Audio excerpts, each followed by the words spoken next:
Good afternoon. My name is Zanku Armenian, President of the Glendale Water and Power Commission. Welcome to the April 1st, 2013 Commission meeting. Can we start with roll call, please? Commissioner Jimian? Present. President Armenian? Present. Commissioner Dentler? Here.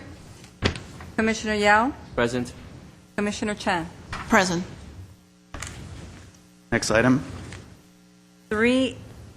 2A, approval of the March 4th, 2013 meeting minutes. I had no changes. Anyone with anything else? I move approval. Okay, wait. If there are no changes, we'll just assume they're approved. Next item, please. 3A, utility modernization update. Mr. Keenan is here to give his quarterly update on utility modernization program. Welcome. Yes, Mr. President, Commissioner, staff, Craig Keenan, Business Transformation and Marketing Administrator. Bring up the slides here. I'm here to give the latest update on the utility modernization project.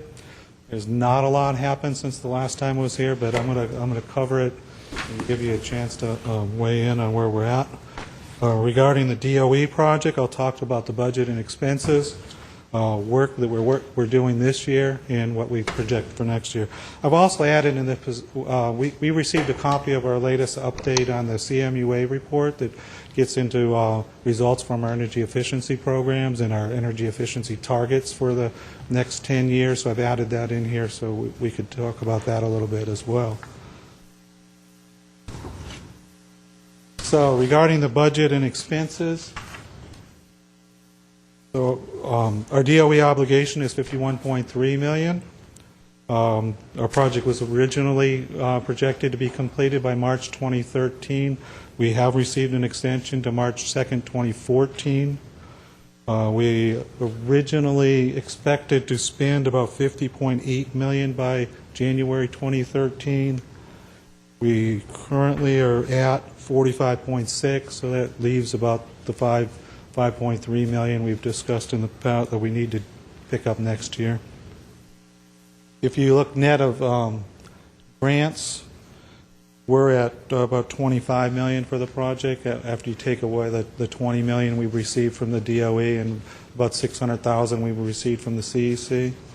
Now, there's 25 million of the city's money. Yes, yes. Work continuing this year. We're continuing to strengthen our backhaul. We're going out and analyzing the backhaul system with the Tropos radios, the cell relays, the water collection units, and optimizing their location. We've moved some around. As I reported last time, I believe our backhaul rate is about 98% for electric and about 90. Well, actually, it was 99.8% for electric and 99.4% for water. So we're doing pretty good in that respect. We are starting the fiber extension up north, and we're going to add 12 Tropos radios, and we call gateways to that system, so we can take the data from the Tropos Wi-Fi backhaul and get it into the fiber and get it back to us quicker. We hope to have that done by June. Next year, the main project we're going to start next year is distribution automation. That includes hardware on 4 feeders plus a distribution management system and outage management software system that we'll be installing. That's about an 18-month project.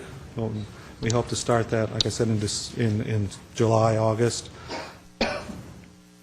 Additional systems, we're looking at a number of enterprise computer systems. These may include business intelligence tools, theft detection system, asset management for electric, and update to our Harris eCare customer service system. And we have to evaluate those things and see what are most prudent investments and then come back to you and the City Council and present those options. As far as customer programs, it's the list of programs we're looking at a program right now for online data access to water data. We're in talks with a company called WaterSmart on that. This would provide a program similar to our O-Power Energy reports. You'd be able to go online and get all kinds of information about how to save water, see your hourly, weekly, monthly usage, and it's just taken some negotiations there. That would have to go through an RFP process and then come back to you for consideration. Still working on the home display program. I had hoped to bring Siva in at this meeting to give you an update on that. They aren't in town, so we'll schedule that for when they're available. Would that be an update on the home display? Right. You had asked about the pilot program and how it's going, and they were going to give a presentation. They're just out of town today, and so we couldn't arrange that. We are talking with companies about a smart thermostat program, allow people to adjust their thermostats or operate them through their smartphone and go online and see their data. And we're talking to some companies on that. We've put together a draft RFP. That just takes time to issue the RFP and go through it and then come back for appropriate approvals. So that's basically where we're at on the DOE project. As I mentioned, the CMUA put out a report this March, energy efficiency in the public power sector. They do this every year. The difference this year is every third year they give energy savings targets we have to update for the state. And in this issue, we did update our targets. If you look at the results, this is about 314 pages, so I didn't provide you a copy. If you want a link to it or a copy, I can do that. Question. You went over the budget on the first chart. You mentioned we're looking at possibly another $5 million. Yes. By March of 2014. Yes. I wonder, this work, distribution, automation, enterprise computer systems, and customer programs, does that include any of that? Yes, it does include getting those things started. Like the distribution automation project is about another $2 million. We expect to get a good portion of that done by March of 2014, but that will extend, I believe, to October of 2014. Okay. Does that answer your question? Yes. Okay. Earlier you mentioned that you would come back, for additional funding. So I was just wondering how much you're talking about. No, I'm sorry. What I meant was we have to identify vendors and do RFPs, and then we have to contract. We have to get approvals. So Okay. But all this work is included in that amount? Yes. That's yes. good. Okay, thank you. So going back to the CMUA report, there's some things that are in there that I wanted to point out. If you look, there was 39 utilities that participated in this study, and I just wanted to point out we were 7th among those 39 in terms of energy efficiency savings in the last year reported, 2011-2012. And if you look at the list of those that are above us, there's some pretty big utilities that are up there, SMUD, LA, Imperial. So I think we're doing a pretty good job there. In terms of the targeting of our energy efficiency target, like I said, every 3 years we analyze what's available out in the community as far as energy efficiency, and then we set a target of how much we want to achieve each year. Our target, it was second among the 39 utilities, so we have a pretty high target against the rest of the state. Ours was just a little bit over. In terms of second in terms of the most aggressive? Yes. The only one I believe above us was SMUD, and theirs was 1.5%. There was others at 1%. I think LA was 1%, but still we were a little bit above them. Our target is about 12,000 megawatt hours a year. Our cumulative target is increased about 5.3%, and at the same time, if you look at the average for the 39 utilities, they actually dropped their target by 3% on average. So we're pretty proud of that as well. If you look at results from our programs that year, about $3 million invested in energy efficiency in 11-12. We've invested about $37 million since January 2000 when we started these programs. Incremental energy savings, about 13 million kilowatt hours. That's $2 million in bill reductions, so that's helping the customers that participate in these programs. Our goal was just over 1%. We were at 1.23% in savings, so we exceeded our target. And if you look at the life of measure savings for that year, it's 102 million kilowatt hours. So it's significant if you look over the 10, 12 years that these programs last. So that's my presentation, if you have questions. I have one more question. Sure. I know many utilities have made the announcement that they're going to ramp up the energy efficiency for the next, let's say, 10 years. Do we have anything like that for Glendale? I know we're at like 1% now. Do we have plans to increase that to a certain level by a certain time? Our goal is right now just over 1% a year.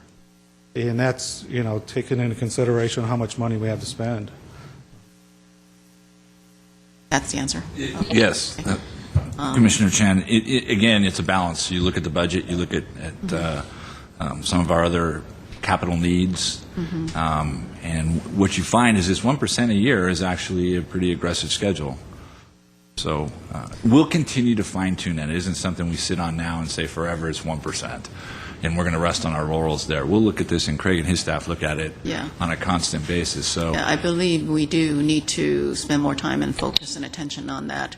I know we have many in the audience here today who are going to be speaking about transitioning out of coal. And in order to do that, we're going to need to work in all of the areas, including energy efficiency. Okay, thank you. Other questions? Yes. Well, thank you, Mr. Keenan. I appreciate this table to show the energy efficiency status, but it appears that there's some information lacking, such as the cost per kilowatt-hour savings. I'm not sure if the full report has such measure, but it'd be nice to see that each of the utilities listed really does have the kilowatt savings and how much it costs to save that kilowatt-hour.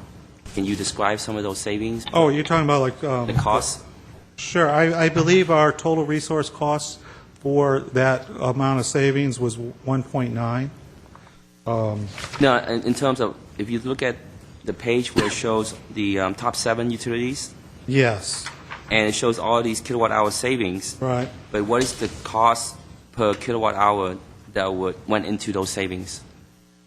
Does the report indicate those type of savings? Yes, it'll say like LADWP spent $37 million in that year on energy efficiency. To save 89 million kilowatt-hours? Yes.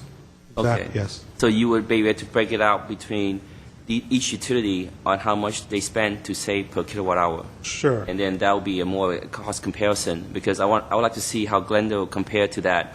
If Glendale is actually spending less to save per kilowatt-hour, which is it would be great if that's the case. But if Glendale is actually the most costly utility that they spend money on to save per kilowatt-hour, then it will be an issue. Then we want to indicate and see what programs are more effective in bringing down that cost. So can you also give us an idea of what is the most successful energy efficiency program we have?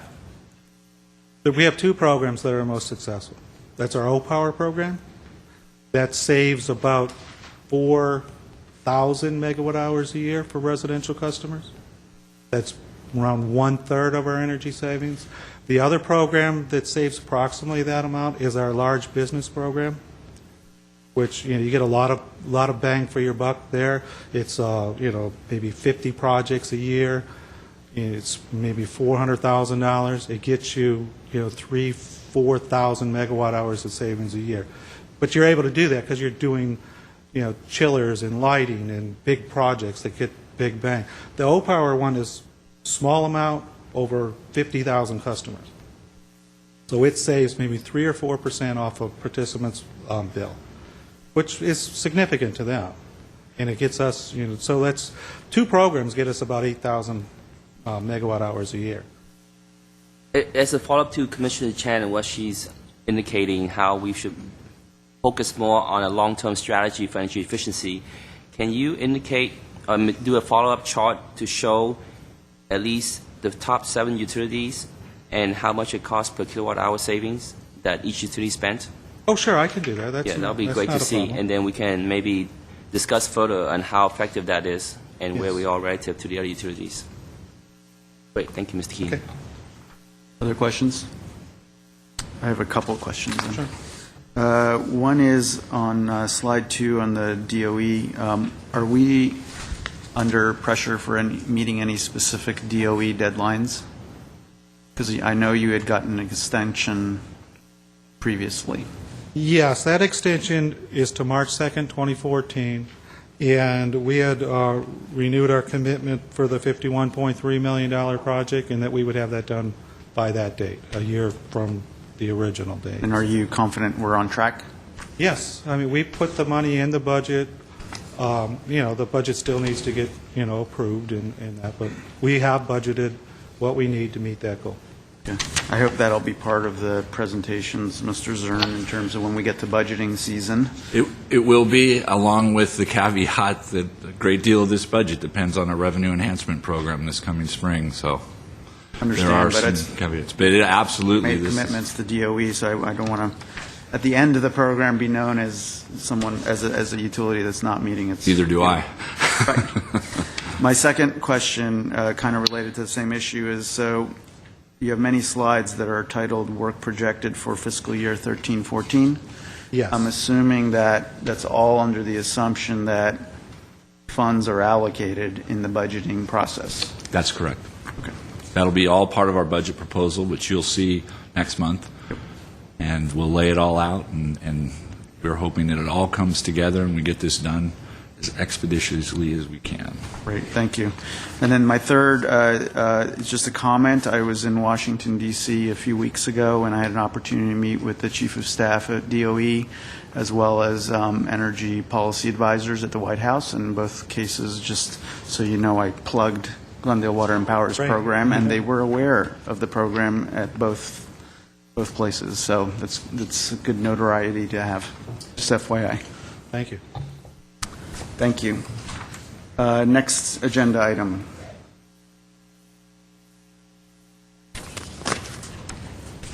Three B, renewable energy update.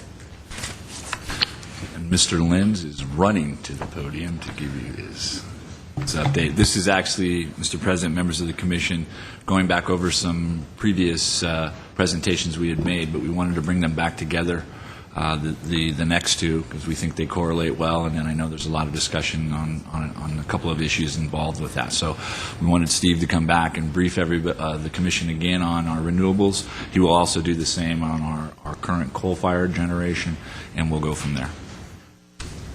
Mr. President, members of the Commission, Steve Lenz. I'm the Chief Assistant General Manager from GWP, and the first report I'd like to go over with you is a status on where we are with our renewable energy.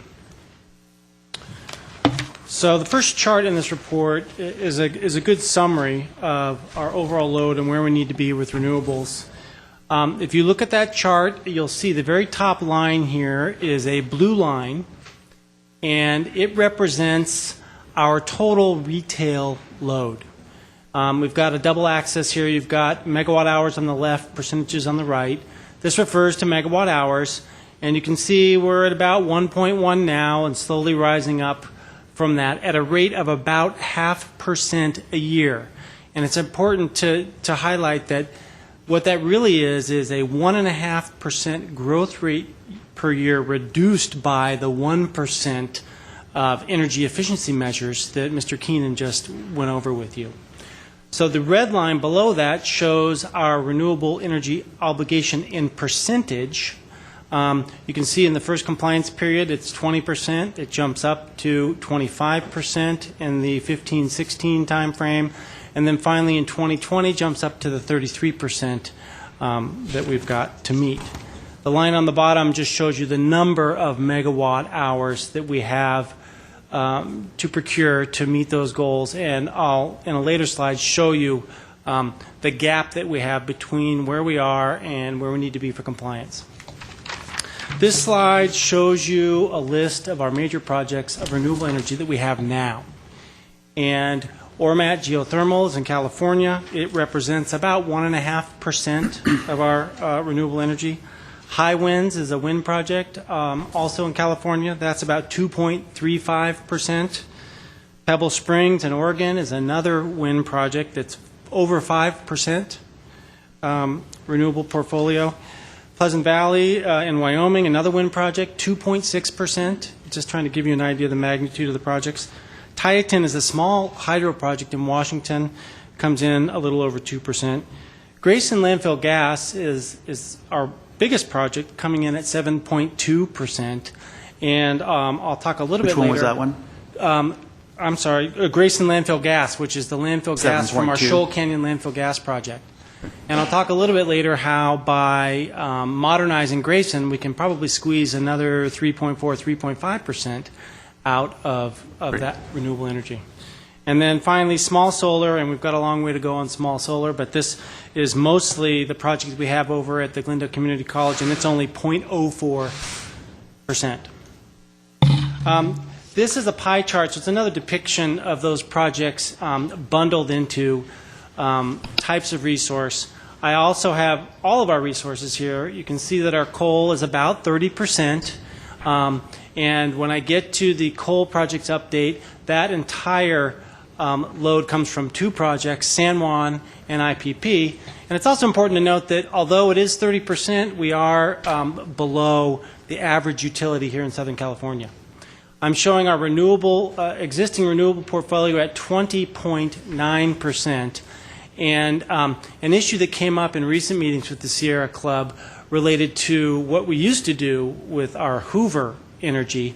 And off here on the side, you see a pie slice that is large hydro, 5.1%. That's Hoover. That's large hydroelectric. We no longer count that as renewable, and it's depicted there outside of our renewable energy resources. Can I just do a quick definitional question? So Yes. I'm trying to understand small hydro, large hydro. I understand about Hoover Dam, large, doesn't count as renewable. What is Titan small hydro? Titan's 20 megawatts. I believe the cutoff is 50. What is it, so I can just picture It's a it? small hydroelectric project on a run-of-the-river dam below a lake up in the Washington area, Yakima, Washington. So it's a dam, it's just not... It was an existing dam Okay. that serves agriculture up in the Washington area. And so they put the project on, installed it onto that existing dam that served agriculture up in that area. Okay, thanks. Sorry to interrupt. That's okay. Any more questions on that? Mr. slide? Lins, I thought small hydros also mean that it regenerates. Like at night, they would pump the water back to the lake, and then in the peak hours, they would drain Well, it. that's kind of pump storage. Okay, that's so a- it's not part of small hydro?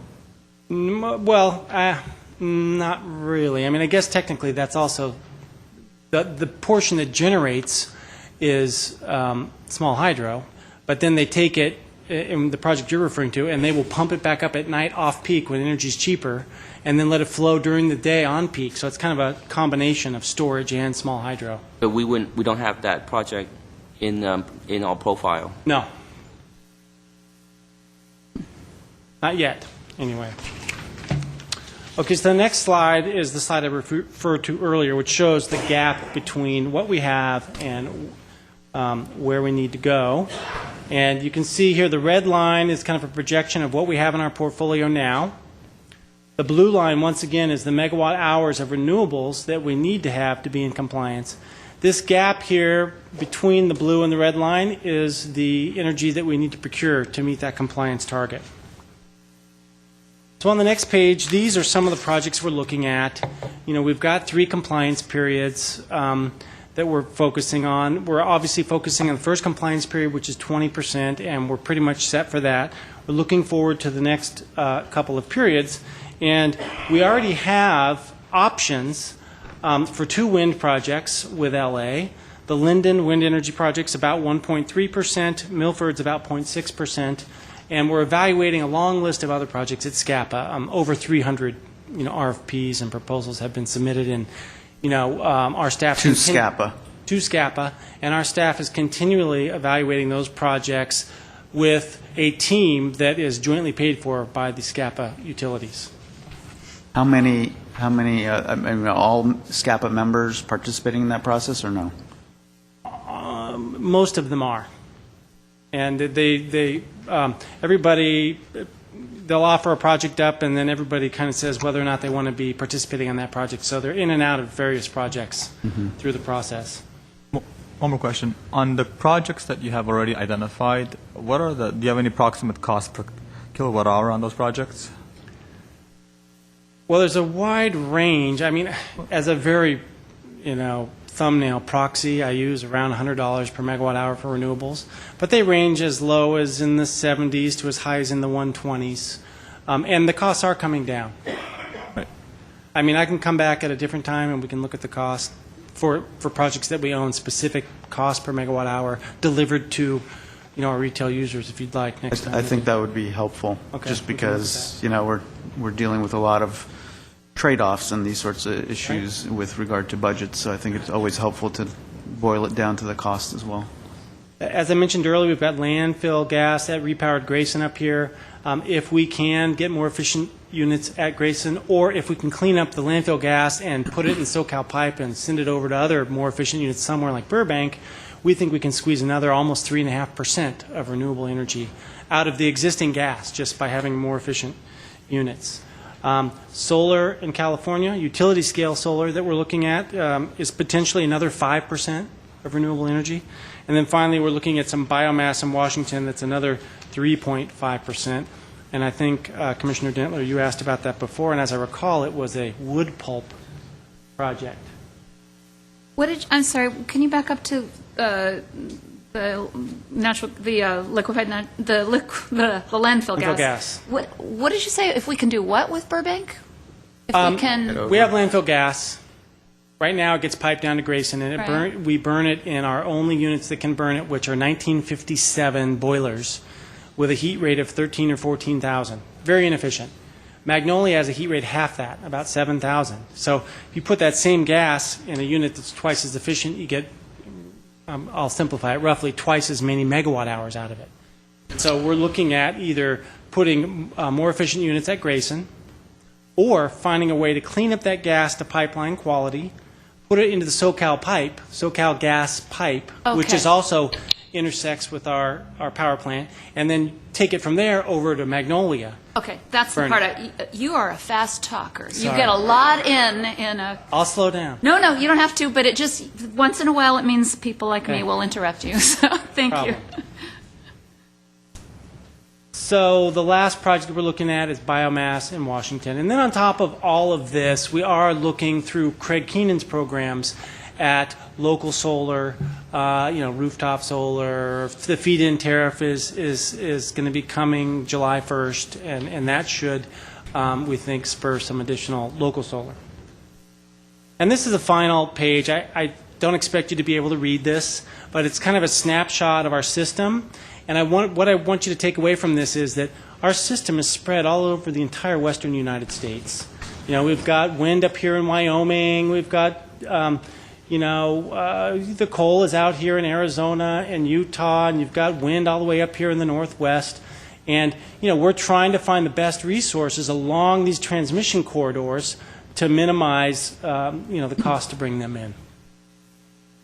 So that is the renewable portfolio update. I'd be glad to answer any questions before I move on to. I actually love this slide. I think it's worth making it bigger and making it accessible to the public. I love stuff like this, and I think it's really good to have a visual like this. So I appreciate it.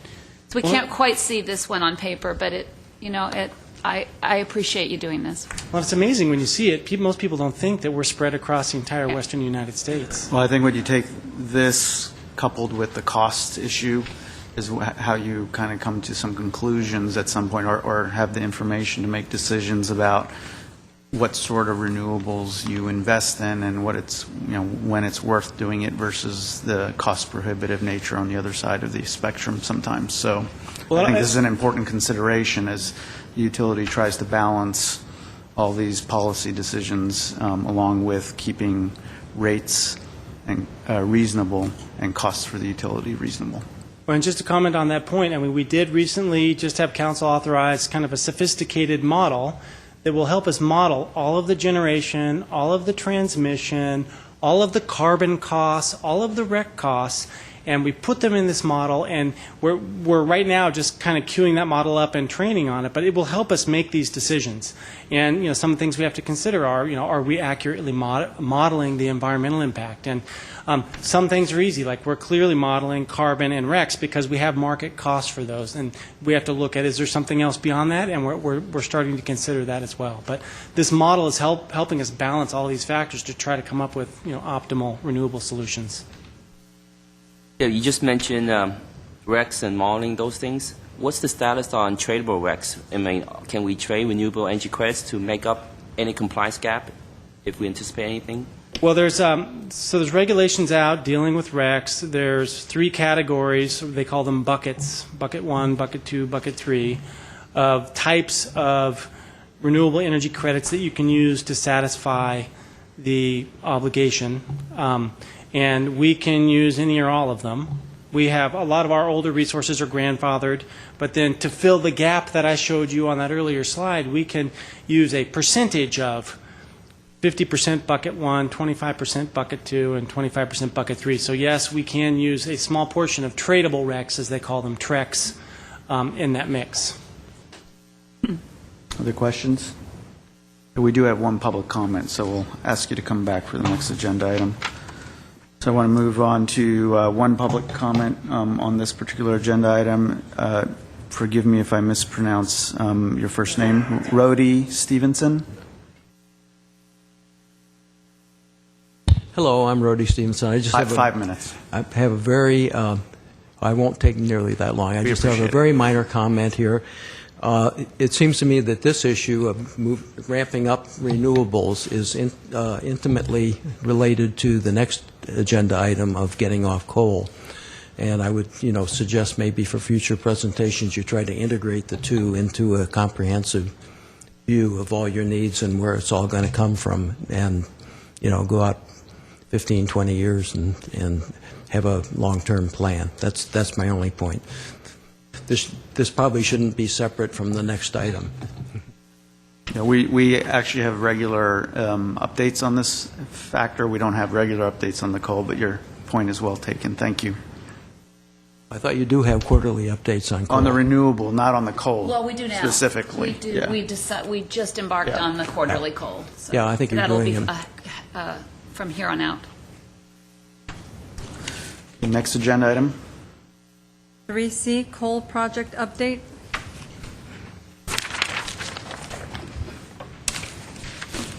Mr. President, members of the Commission, once again, Steve Lenz, Chief Assistant General Manager for Glendale Water and Power. And you've seen most of this presentation before. There's a couple of updates through it, but I will, for the benefit of the audience, do somewhat of an overview so they can get an idea of what you saw last time. So we will talk a little bit about greenhouse gas allowances and the cost of carbon. And then I will do a review of our 2 coal projects that add up to that 30% of our load that's coal that I mentioned in the last item, and that is the San Juan project and our IPP project. So first, just a couple of things about our greenhouse gas allowances. The first auction was in November of 2012. Glendale Water Power, along with many other load-serving entities, were allocated free allowances based on historical emissions that pretty much cover us through 2020. We don't anticipate getting any other free allowances after 2020, and we're planning accordingly. And just in response to the last gentleman's comment, we are integrating all of this and looking at a 20-year view and incorporating all of our renewables and the carbon and the RECs in that model to try to figure out the best way to serve the city of Glendale. So just for a point of interest, the first auction, the renewables came in at the minimum price of $10, and since then they've already jumped up to about $14 or $15 a megawatt hour. And just a little bit of an economic point of reference, if we didn't get an allocation after 2020, and if we didn't reduce our emissions, we're currently somewhere in the area of 500,000 or 600,000 tons. Well, multiply that by 10, and you're at 5 million pretty quickly, and as it could jump up, it could be much more of an impact annually. So San Juan is a project that we actually own through a contract with SCAPA. It's in New Mexico. We bring it in through Arizona. It's about 19 megawatts of capacity, and this represents about 8 to 12% of our retail load. It's got a fairly high capacity factor. It's a base load resource, and there's very little operational flexibility. And that's why it ends up being such a high percentage of our retail load, because we're taking it most of the time. I'm not going to go into too much detail on this, but we are involved in several proceedings related to San Juan right now. One at the California Energy Commission relating to what we have to report on to them when we make upgrades to the plant and whether or not those upgrades extend the life of the plant. And then another is settlement that we're trying to negotiate with EPA and New Mexico and various environmental organizations. And I think the best thing to say about San Juan is that we are in the process of negotiating that settlement. We're feeling good about it so far. Our goal is to get out of that project by 2017. The current contract goes through 2030, but that's not the end of the ownership. Some say the life in the ordinary course of that could be as far out as 2060. But like I said, our goal is to get out by 2017 to accelerate the payment of bonds that, if unaccelerated, would run through 2020. But here is what's public on that current settlement, is that what they want to do, there's 4 units at the site. They want to shut down 2 and 3 and put some emissions control equipment on the remaining 2 units, 1 and 4. We're in Unit 3. So there would be an opportunity there for us to, as I mentioned, accelerate repayment of the debt service and be out in 2017. That's, as I mentioned, about half of our coal exposure. Intermountain Power Project is a project that we don't own, but we lease, and we will be in that. At least the current contract goes through 2027. It's 36 megawatts of generation. And once again, it's a baseload unit, so it represents a pretty high percentage of our retail load. And you may have seen in LA, in the news over the past couple of weeks, that Los Angeles came out and announced that they had approved agreements to exit that project by 2025. We are negotiating the same agreements with Los Angeles and IPA to do the very same thing. We're probably 2 to 3 months behind them.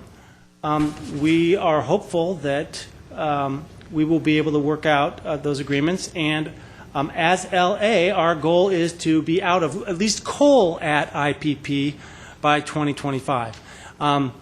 Others have raised the issue of whether or not we might be able to get out earlier than that. And there's a large number of parties there, LA being the biggest. But if there is an opportunity, if LA can work something out where we could get out earlier, we certainly would follow their lead and do what we could to do the same.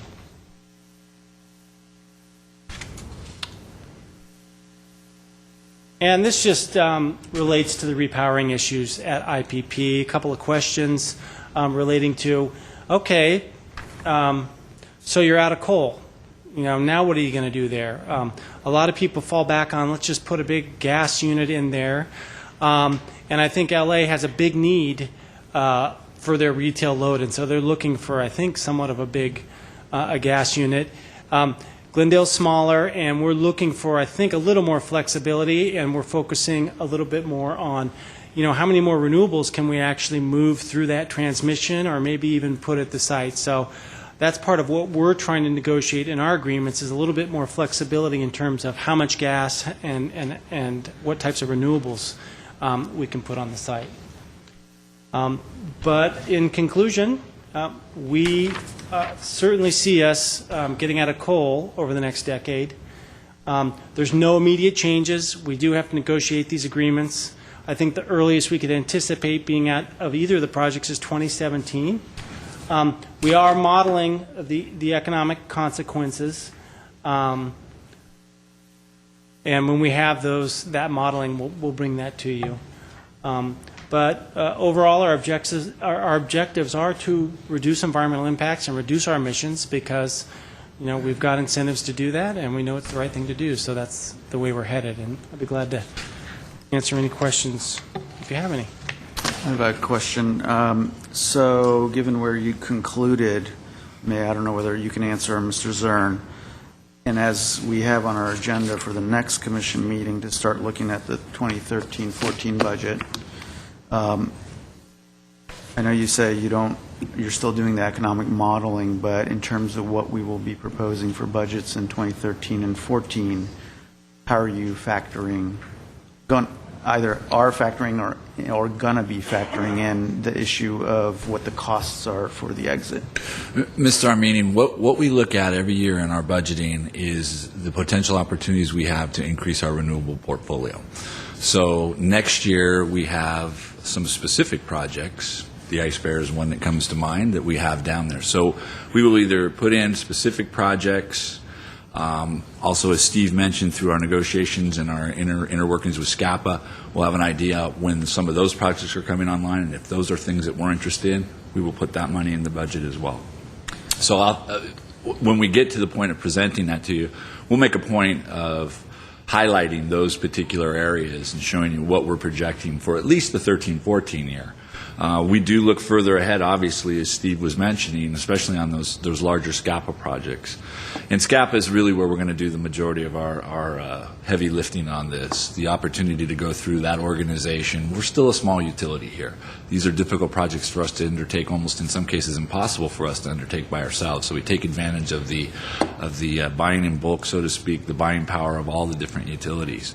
But we've become more and more, Steve and his staff, Lon Peters and Valerie, who are out in the audience, have become more and more involved in not only the renewable purchases, but also the carbon credits and the offsets and those kind of things. So that's really where a great deal of our focus is right now. But I will make sure that we highlight specifically, at least in next year's budget, where we have those renewable type projects. And if we are able to finalize our 5-year capital projected budget, keeping in mind the first year is what we're proposing, the other 4 years are projected, but we can also point out in those where we have identified renewable projects for the future. So, but in addition to the renewable projects, which is obviously a good goal, this is baseload generation. So how are you also balancing out the exit from this sort of baseload to an alternative kind of baseload? Well, that's one. Oh, go ahead. Go ahead, Mr. President, members of the Commission. I mean, we are balancing all of those factors. We look to market. We look to all of the renewables that we're scaling into the portfolio. The exit cost from coal itself, we don't quite have our heads around yet, so it's not in any budget, especially 13-14. But I presume that within a year we will start to get a much better idea, and we will start to put those in budgets as soon as we have some numbers that are somewhat reliable, but they just aren't yet. But for the most part, we compare to market, we look to market to fill a gap when we need that filled. Yeah, my concern is obviously because in addition to 13-14 budget, we do have in front of us the potential for looking at rates. And so if we're going to go into that discussion with the public about rates, and this sort of thing could come back and add additional pressure on that, then to the extent that we can do these together helps. Obviously, these take time. I understand that, but you don't want to keep going back to the customers with this or that impact that has upward pressure on rates. No, understood. And we are putting into the pro forma for rates everything that we know. which includes estimates of renewable compliance all the way out, to 2020. Of course, we only have a 5-year pro forma for rates, but so we're putting in everything that we know of, and when we learn more, we'll put that in as well. This particular phase in our next proposal for revenue enhancements won't be as critical as probably where we look to beyond that 5-year period as we get closer to some of these dates that Steve's talking about, especially this 2017 date. But we do need to be looking ahead for, at a minimum, our obligation in 2020 and then beyond that, because as you all know, 33% may go to 40, may go to 50. There's a lot of discussion about that, so we need to be considering that right now and where those opportunities exist. So, earlier you mentioned the possible scenario to accelerate repayment of the debt service and et cetera. Will that change the 2017 date?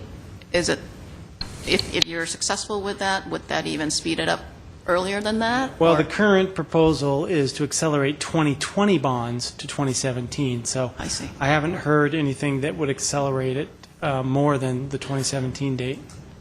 Okay. Well, thank you for your presentation. I think this is a great step. It looks like within the next 12 years we'll be able to totally transition out of coal. So I think that's great. Thanks. and Mr. President, members of the Commission, I need to take the opportunity to give credit to staff. This isn't something we started yesterday. It's not something we started last week. This was well in progress before I got there. So these negotiations have been going on for some time. And as the staff looked at opportunities, especially at San Juan, where we could accelerate our divestiture of coal from that particular facility based on some of these EPA issues and other things. They've done a really great job of looking out for the best interests of the city in that regard, and their mission has been to get us to this point as quickly as possible. I have 2 questions. One question, one comment. My question is actually, I think, more for the city attorney, unless you happen to know. And it harkens back to the previous agenda item on the renewables. When we talk about estimating renewable compliance and really getting a handle on the possible costs, I also want to go back a couple meetings to how we estimate the possible cost of noncompliance. Because several meetings ago, I think you advised us, and you didn't have materials in front of you, and you were going off the top of your head, and it was a sudden spur of the moment answer that you gave us. I think or Commissioner Chan asked, what's the per day fine for noncompliance with the renewables?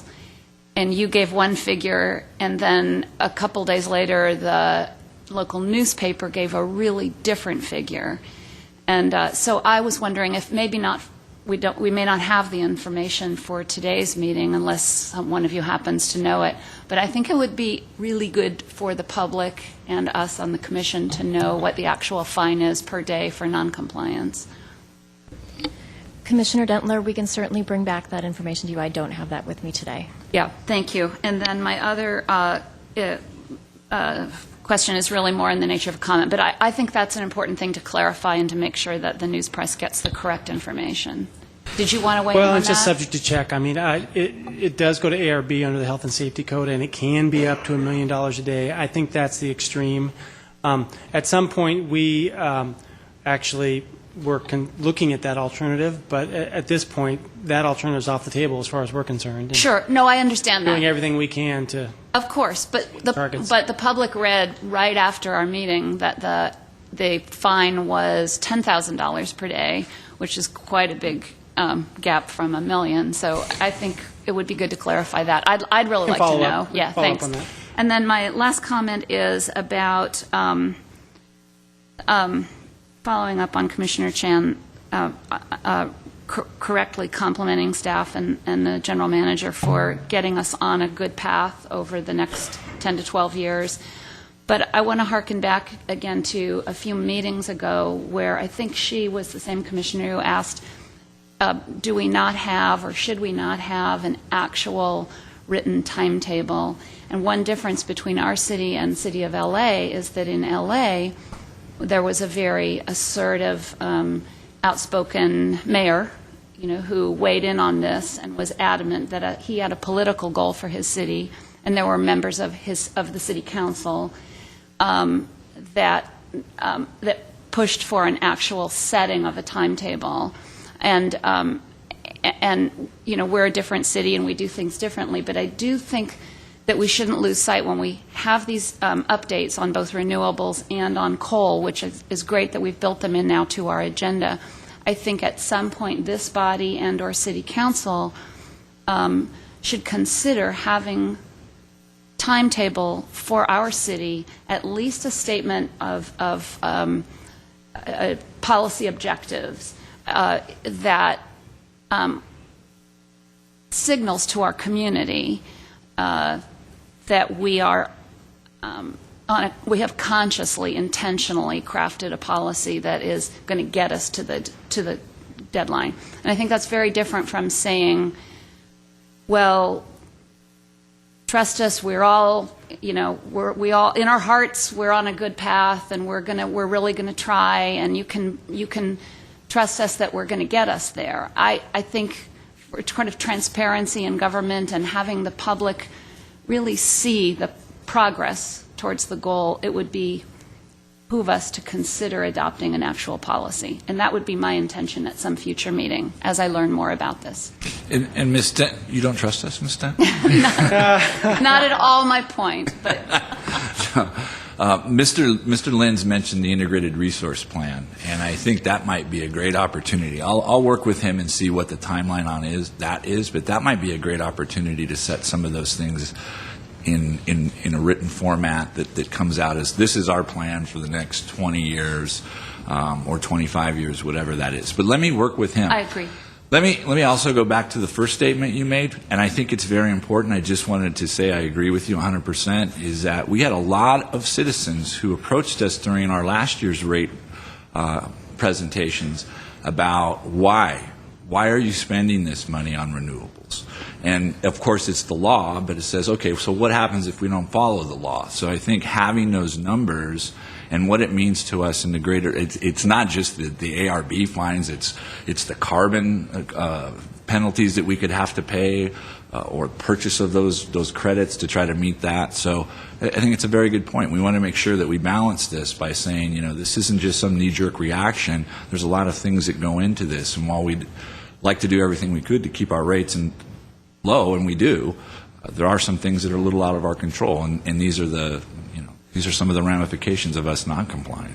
Thanks. Which is kind of why I brought up the other issue, which is I think when we get into the issue of communicating with the public about the upcoming rate increase issue, it's an opportunity to educate them about what are the things coming down the pike, even though they may be 10, 12 years in the making. I think it's important to take every opportunity we can to educate the public about what are the costs that are coming at the utility and what the trade-offs and the decisions, choices are that we can make as a community with our utility. And obviously every choice always has a cost associated with it when it comes to running a utility. So Agreed. I think that's a good opportunity. Agreed. Any other questions here? Okay. We have a substantial number of public comments for this agenda item, a total of 15 as of right now. I think it's a record since I've been on the commission. Thank you for everyone who has come out. We do appreciate your participation. I will have to limit the time limit from 5 minutes to 3 minutes because we have so many on this agenda item, so it's already probably an hour's worth of public comment. So to the extent you can remain within your 3 minutes, we would appreciate it. So I'll start with Felicia Bander.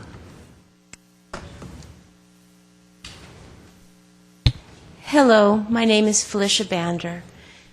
NASA's chief climate scientist, Dr. James Hansen, has said that stopping burning coal is the single most important action that can be taken to limit atmospheric carbon that contributes to global warming. Glendale Water and Power is in a position to either hold us back from the brink of global climate change or to help push us over the edge.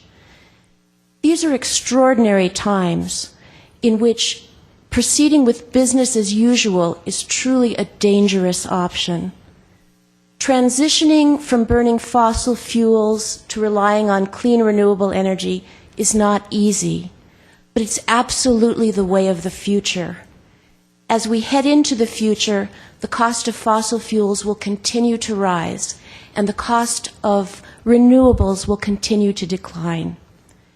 Make the decision now to invest in a green economy for Glendale that will provide good local jobs, boost the local economy, and make Glendale and the world a healthier and safer place to live.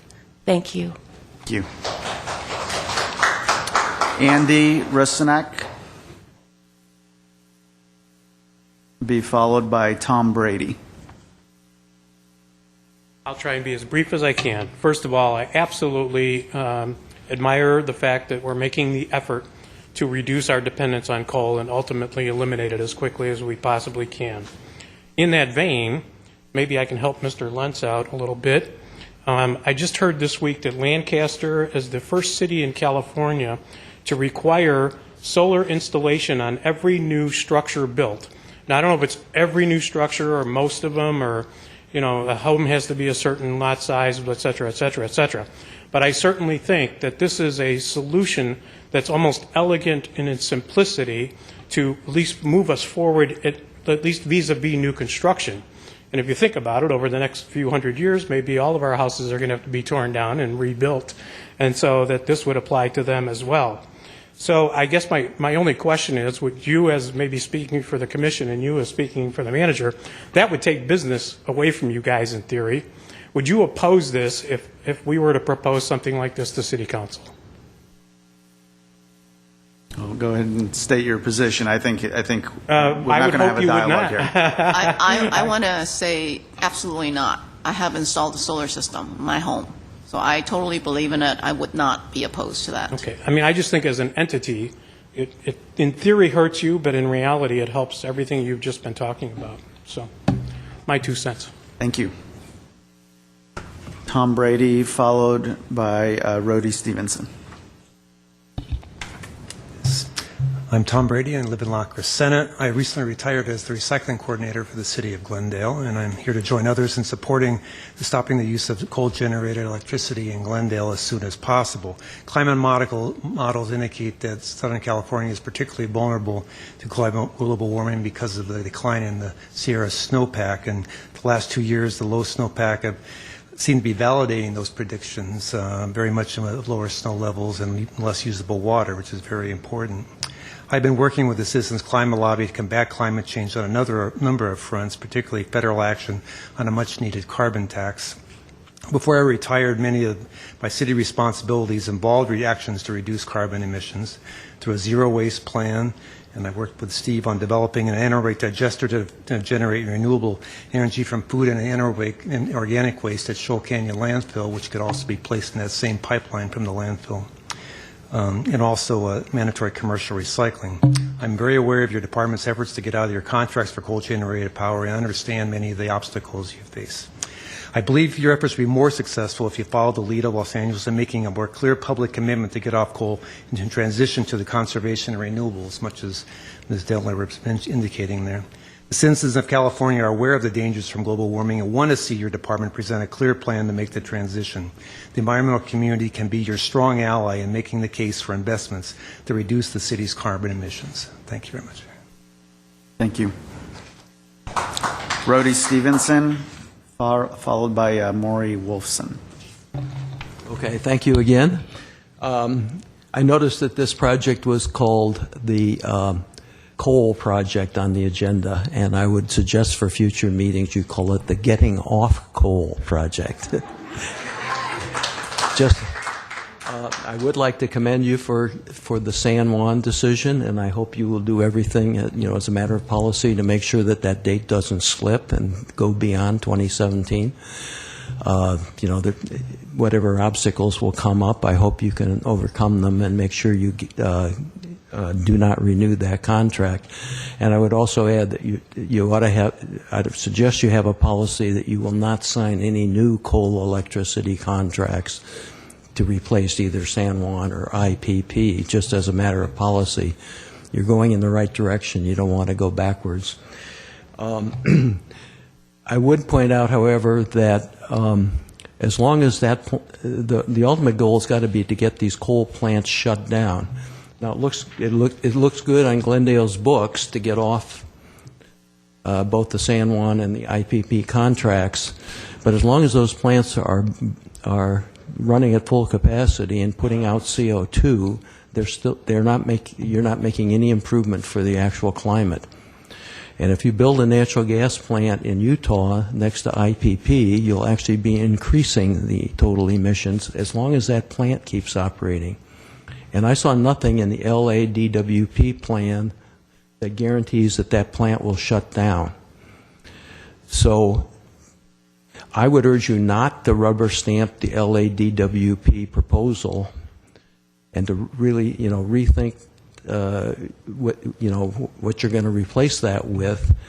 And you probably, if you're going to build a natural gas plant, you don't have to build it in Utah. You could build it in Glendale, or you could build it in California, and it would still be able to fill in if you conclude that you need a natural gas plant to back up renewables or for some other reason. But anyway, as I say, the real goal for Navajo, for LA DWP, and for San Juan and for IPP is for those coal plants to shut down. And if they keep operating at full capacity, they're not going to reduce 1 ton of carbon. Thank you very much.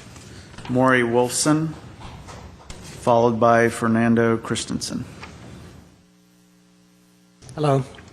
My name is Maury Wolfson. I'm a resident of Pasadena. Recently moved here from Colorado, where I worked my entire career in energy policy. I want to commend GWP for the progressive work that is happening here. I think that there's a lot that is going on that the public is not aware of, and I think it's important for GWP to really aggressively take its story out to the public, that it is doing a lot of the right things with respect to conservation, efficiency, grid modernization, smart grid, meeting the 33% by 2020, et cetera. And to have the public understand what it is very clearly relative to your goals on IPP and San Juan. Everybody on the inside at your staff and with your commission understands that you're locked in and you've got certain situations that you're trying to deal with. But the general public may not understand these things. And in the case of LA, they made it pretty clear, as Commissioner Dentler had suggested, because of the leadership of the mayor and the city council, that the residents of LA understood that their political leadership was behind the idea of getting off of coal. And I think that might be what's sort of missing, perhaps, in Glendale. They may not have heard that message, that that's the goal of GWP and perhaps, hopefully, of the city. So I want to back up a little bit and say that I had the opportunity to meet with GWP staff on March 18th with 3 members of the Sierra Club and the Citizens Climate Lobby. We had a very productive meeting with Steve and with Lon. And through that, we were able to get a lot of questions asked and answered. And so I want to commend the staff for their receptivity and responsiveness to our questions. Part of that, I was able to review the integrated resource plan that was produced back in 2009 by GWP as a part of a requirement that GWP has to file integrated resource plans with the Western Area Power Administration. And I've already reviewed the IRP that was done by Pasadena. So I was doing sort of a mental side-by-side between the way that GWP handled their IRP requirement and the way Pasadena, and it's like night and day. Back then, this is 2009, 2010, Pasadena had a very robust effort. They hired consultants, they used public participation, they had videos, they had meetings after meeting after meeting. In contrast, from what I can tell, there wasn't anything very similar to that at the GWP side. That was history, okay, so I don't want to go too far into that, but I do want you to get an understanding. If you don't mind, there'll be a few that won't take as much time. If I could take a little bit of that time. It is interesting to see where Pasadena is relative to Glendale. And where I think you are far further ahead is in your area of governance. There's a municipal services committee that is made up of city council members and the mayor in Pasadena that is serving in the same function that you are serving here. But the fact that you have a commission is very important and serves a better outcome than if you were to not have this commission. So therefore, it's important for the commission to take this up to the city council members and to maybe make the push that the city council people should be pressing hard to get the public to understand all of these issues. And I'm going to have to ask you to cut it off here, just in fairness to others. Okay. What I'm asking Want is to come back in oral communication, you can come back in oral communication. Okay. So you allocated 3 minutes for 15 people. What I'm suggesting is some of this time Unless is the not- others are going to relinquish their time to you. Okay. And he may not speak during oral communications about this topic. It has to be a non-agendized Oh, that's matter. right, sorry, yeah. But it's okay. within your discretion. So unless there's other people who are going to relinquish their time to you. Okay. We have to get through. And you are? Okay, thank you. I didn't speak for my time. So, yeah. I'd like to hear from O'Brien, just for myself. Your input also to the committee. Well, I think that one person just Yeah, yielded. so let's give another him the person 3 just minutes yielded, for and Robert. If that's allowable, to allocate the 3 minutes from Mr. Go ahead. Ha. Thank you. I do appreciate that.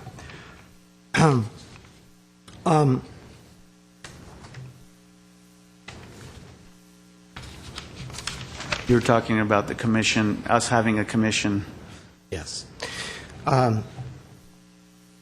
But past that and going to the issue of the IPP and getting off coal, I'm fully aware, as you are, of the constraints that you have on a contractual and your bondholders on that. But going back to what I was saying, I think it's very important for you to make it clear to the citizens of Glendale that your objective and your goal is to get off of that. I don't know if that's been clearly communicated, and that has to come from your city council, your mayor, okay? And it could come from you as well. I'm going to move now to the rate case, which is the big issue that is going to be out there. I've attended many rate case hearings in the past in my capacity at the Colorado Public Utilities Commission. Sir, we need to make sure it is tied in with this issue of coal. I'll just caution you there. Excuse me? Your comments need to be related to the issue of coal, which is the current agenda item. If you wish to speak out about rates, you can do so under oral communications. Okay, so I can only talk about coal. Correct. Oh, okay. Well, okay. So when you have your rate case, there's going to be people that are going to be, saying, "I'm against this rate case because you guys are spending too much money, and we've tightened our belts. Now it's time for you to rip that." And I think that what you need to think about is that there are some members of the community who are sensitive to environmental issues that could, in a way, be your natural allies when it comes to a rate case, because most citizens who don't care about climate change and coal, they'll just be looking at the rates only, and they won't understand why the rates need to be adjusted upward in order to meet strategic goals, including. But if they don't understand that you have a goal to get off of coal, then the willingness on the part of the citizens to back you up on the rate case is probably not going to be very, very strong. So I encourage you, as a matter of strategy, to get more vocal about your interest in getting off of coal so that you get more support for the necessary money that you need in order to run the enterprise that you're trying to run. So with that, once again, I just want to reinforce my thanks to the staff for providing me with a tremendous amount of information, and I hope that we can maintain this a dialogue over time. Thank you very much. Thank you very much. Fernando Christensen, followed by Scott Peer. Hi, my name is Fernando, and want to thank you for the opportunity to speak publicly. I just want to applaud you guys for what you're doing. I've been listening to the presentation and stuff. It sounds like we're in the right path. Only thing I didn't like is that you're just like LA stopping or willing to stop at what the mandate is. There's more to be done, and we're far, far behind. I mean, we started late already, so we're very late. And if we stop at what's mandated by law, we're still going to be behind. So I encourage you to look forward or past the mandate part and do more for you, for your constituents, for your families, for everybody. We all depend on each other, and the greatest thing here is that we have the power to do it. You guys have the power to do it. It's a publicly owned utility. We don't respond to interests behind our own health. I mean, there's no power plant here. Nobody's burning coal here. That's why we don't see the effects that burning coal, mining coal, and all transporting coal do to other people. There's other people paying for our privilege to have the lights on, to run our appliances, to do our transportation, to get the water, all that stuff. Somebody else is paying for it. And we have the power to change that. We have the power to do the right thing, not only for us or for future generations, but for people that are suffering right now as we speak. So thank you again. I really, really encourage you to look forward, or not forward, but behind, past the mandate thing, and also rely on the people. What you said is very true. City of LA got or announced that they're getting off call because of the mayor and city council, but it was mostly because people pushed them to do that. It wasn't them alone. Yes, they had the willingness, and I see you do have the willingness too. But it's the people that pushed them in that direction and supported their decisions and pushed them or allowed them to do that. So yes, I agree with my friend here. Information is a key. Inform your constituency, your people. Information is a key. And thanks, man. Thank you. Thank you. Scott Pierre, followed by, is it Aura Vasquez, I think. Yeah, hi, I'm Scott Pierre. Thank you for listening to all of us. And I'm a longtime Glendale resident, and you may remember me actually from my solar advocacy that I've been doing for a few years, and I have my own solar system now, and it's great that I make my own power. I love that it's not coming out of fossil fuels. And I know you get pressure over the rates, and of course, as we get off of coal and get into renewables, it's going to cost more dollars and cents, but of course the environmental cost goes down. So there'll be people that keep coming in and asking for lower electricity rates, and I hope that you'll listen to most of the public who doesn't come here because the electricity rates are fine. 15 cents a kilowatt hour, no problem. 20, no problem. You know, they really, it's not a big deal for them to pay a little more for electricity. Most people don't want their power cheap and dirty. But there are some very vocal people who come up and they want it as cheap as possible and stuff. And I hope you just won't listen to them and realize that most of us would like clean power. And we don't want to be responsible for those coal plants out in the desert. We'd rather have it like all renewable, but you know, however we can get there. So, thank you. Thank you very much. Aura Vasquez, followed by Joshua Penman, I believe. Good afternoon. My name is Aura Vasquez, and I am the Beyond Coal organizer in Los Angeles, and also here representing the views of the Sierra Club. So I'm not only representing the Sierra Club, but I'm also representing the residents of Glendale that want to see a Glendale coal-free. And I would like to ask people right now that are here to support this to stand. So that, as you stated earlier, your meetings don't seem to be well attended, but today they are. So I'm glad. And also, I want to recognize that the efforts in LA were not possible without the people that really push the mayor and really push the DWP and also the council members to make this a reality. So as you know, in recent news, LADWP has divested from coal, will be out of coal by 2025, and this also is affecting Glendale and other communities around, like Pasadena and also Burbank.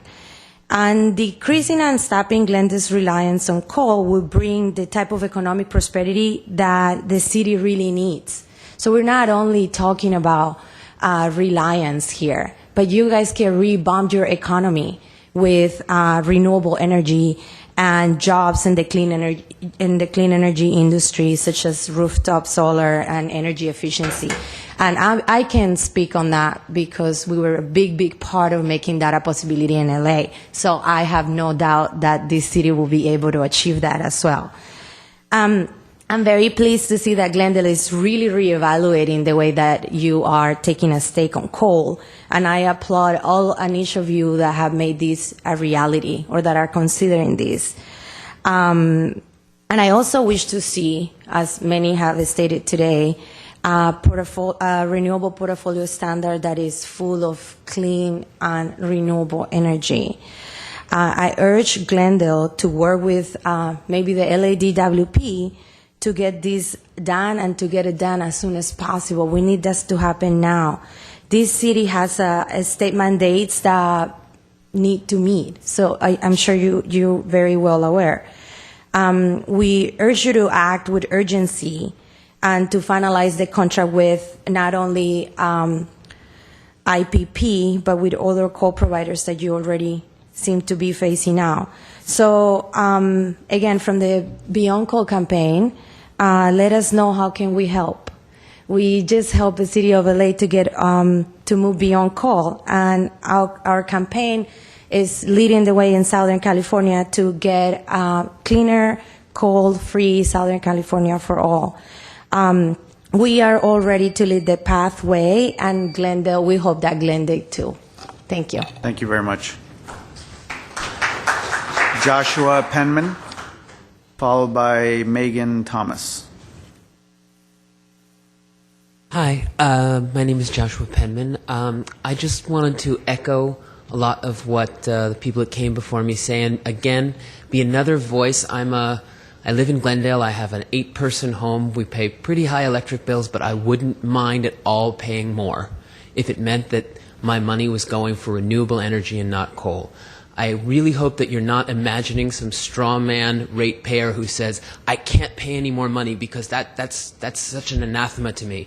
I think a lot of people, I'm just going to say again, as you've probably heard, a lot of people would be happy to pay more money in their electricity rates if we knew that it was part of getting our own electricity usage away from coal. I think people have a real emotional attachment to know that, like, turning on the light, that is causing pollution. And can I pay some more? Could I possibly pay some more money that it isn't doing damage? That would be great. I'd love to. And I think there are a lot of people who feel this way. And I think a lot of the people that feel this way are going to be people who are working a lot. You know, they're more affluent. They maybe don't have time to come to a city council meeting or a Glendale Water and Power meeting. So just please keep this constituency in mind, because we really are here and we're very real. Thank you so much. Thank you. Megan Thomas, followed by Kent Minault. Good afternoon. My name is Megan Thomas, and I am just here also to say thank you for this work that you're doing, and definitely letting the Glendale community know what's happening, because until I showed up for this meeting, I had no idea that there was so much happening for renewable energy in this town, and I'm glad that it's happening and glad to be a part of it. And I urge you to do it a lot sooner than 2025, because we do not have that long. And as Joshua just said, we're definitely willing to pay more to have clean energy. So just be aware of that. We're here. We support you. Thank you so much for your work. Thank you. Kent Minault. I apologize if I mispronounced your last name. That's okay, Minot, yeah, just like a Minot, French car. like French, Yeah, okay. yeah, thank you. Hey, great conversation about getting coal out of your utility portfolio. It's really wonderful to see both the utility presentation and the conversation among you council members. I wanted to share a couple of things with you from the conversation that's been happening in L.A. around getting off coal that could be helpful to you here in your situation. Rooftop solar and efficiency. Councilmember Chen, you said that it would be a good idea to look at Commissioner Chen, excuse me. The council members back. No, we don't want to get anyone angry at us. I got confused there. Thank you. Yes, but the point is, you said let's look at again at the efficiency component of the budget. LA has doubled the efficiency component under pressure from the public, and it's a really interesting way to protect ratepayers from the increases that will be coming, because they can actually pay less on their bill, even though the rates are higher, when they do efficiency upgrades on their home. Look at the utility pre-craft training program through IBEW Local 18, that's the LADWP's union. And what they're doing is they're creating green jobs, and they're hiring people. They're emphasizing hiring in underserved communities. That's communities where unemployment is 50% higher than in the rest of the city. And they're training those people in energy efficiency, but it's also a career path job because they're looking to ultimately train them to be journeyman electrical workers through the union. So this is a program where the union benefits, the utility benefits, and also the low-income ratepayers also benefit because they're getting the efficiency upgrades. They stand to gain on the reduction in their bills more than the rate increase would increase them, if you see what I'm saying. So this is a way to both protect your customers who will be most affected by it, and the money that is spent on the people doing the efficiency upgrades is much more likely to be spent in shops and restaurants around Glendale than the money you send out of state to dirty coal companies right now. So energy efficiency. Thank you very much. Thank you very much. Fabiola Lau, followed by Dario Herrera. Hello, good night. My name is Fabiola Lau. I'm national staff with the Sierra Club as well. I do work on another campaign, but I'm here today as a resident of Glendale. I've been here since last September. I completely love this city, and I'm really glad to hear that a lot of efforts are being done to get the city beyond coal. Would like to echo what some of my peers have said before me, that I actually didn't know about how great of a job the utility is doing in terms of renewable energy efforts until I came today. So I would like, I think somebody mentioned that it would be great to have that being more known to the public. And I would actually really appreciate that. I'm actually really glad that I came here, not just because, of my work, but because I'm really invested in this city and I want to be here for a long time. I'm also here on behalf of my family who lives in La Crescenta, who could not make it today because of work. With that said, I was wondering, I applaud your effort to get off the San Juan power plant by 2017, and I was wondering if you could, asking you to please consider getting off the IPP plant before 2027. I know it's a lease situation. I know there's probably some bureaucratic processes with that, but it'd be great to try to end that lease beforehand. And lastly, I would like to say also, echo what has been said, that I would not mind paying higher rates as long as I know that the sources of my energy are from renewable projects and also that energy efficiency efforts are being ramped up in the city.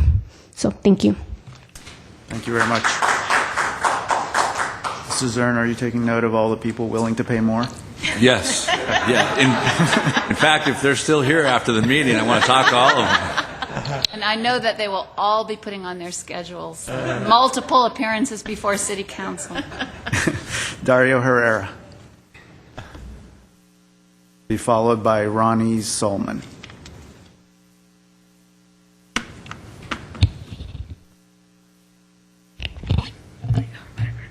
My name is Dario, and I'm a LADWP customer. Depressing. and I'm with Beyond Coal campaign, and I'm here to spread the coal-free virus. And I'm happy that you're actually getting off coal to make my future better and make Glendale a cleaner, greener city. And I'm happy that you're saving the penguins. So thank you very much. Thank you. Thanks for coming.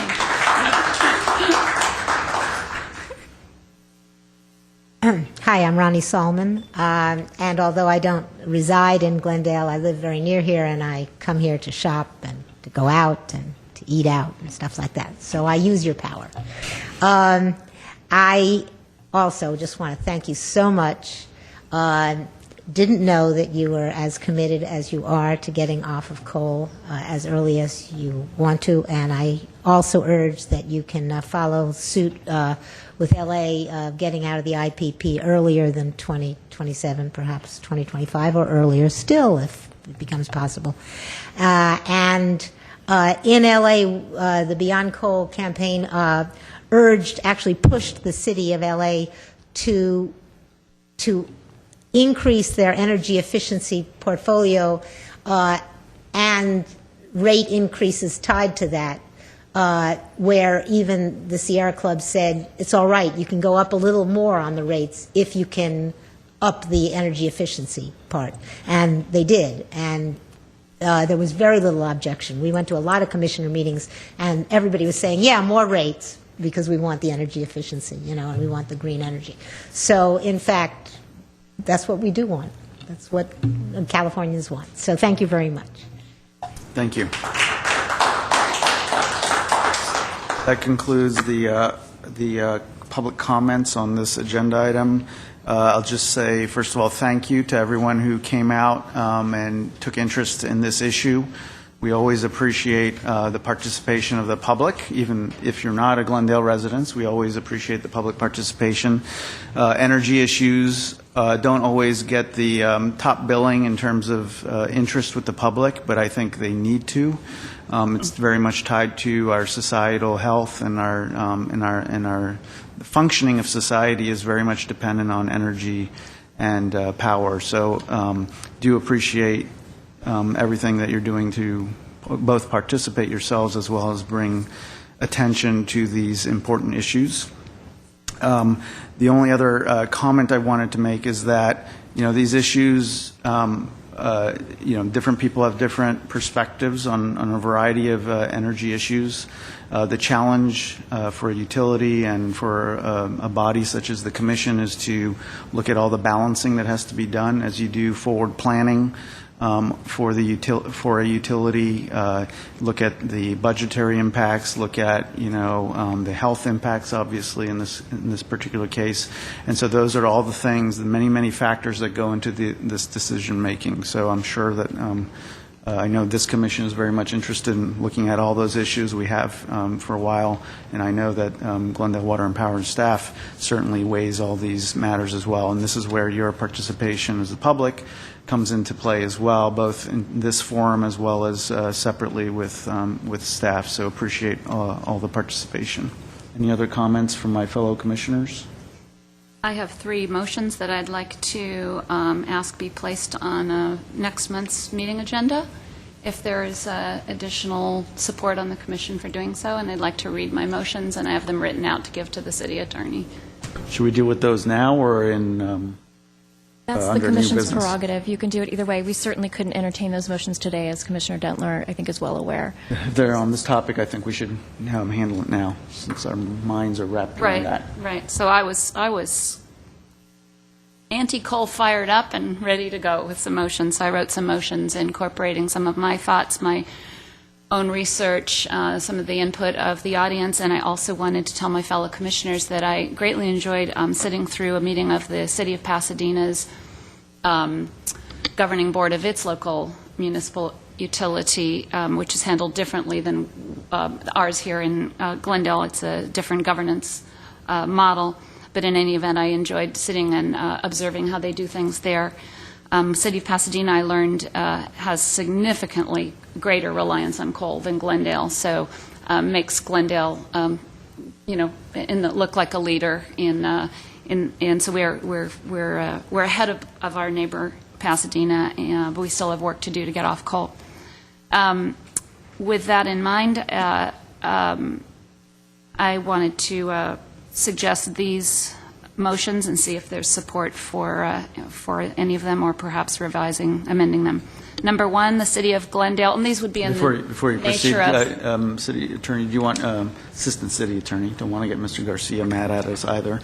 Any guidance in terms of the procedures on this? Yes, I was about to jump in and say, obviously, or perhaps not obviously, but we're not taking a position on this at this time. You're going to present the motions, and then we're looking for at least one commissioner to say that they'd like to have this considered. On not the next necessarily agenda. That you support or oppose, but that you'd like So to have it on the agenda. the second is only so that it can be put on the next commission meeting agenda. Correct. Thank you. So if I could get my three separate motions read aloud, and then you see where the roadmap of where I'm going, and then we could maybe take them one by one if the commission wishes to.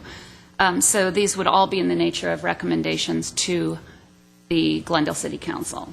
So they would all start the same way, that the commission recommends, one, that the City of Glendale shall revise its integrated resource plan to establish specific goals and timetables for elimination of the municipal utilities' reliance on coal, and to do so in ways that do not shift coal burning impacts onto other communities.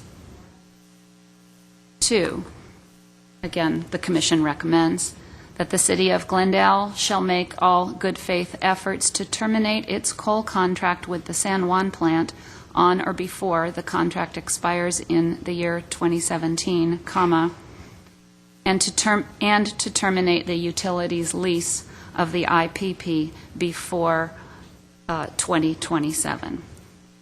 Three, the Commission recommends that the City of Glendale shall not sign or renew further coal contracts or leases with any coal-fired plants.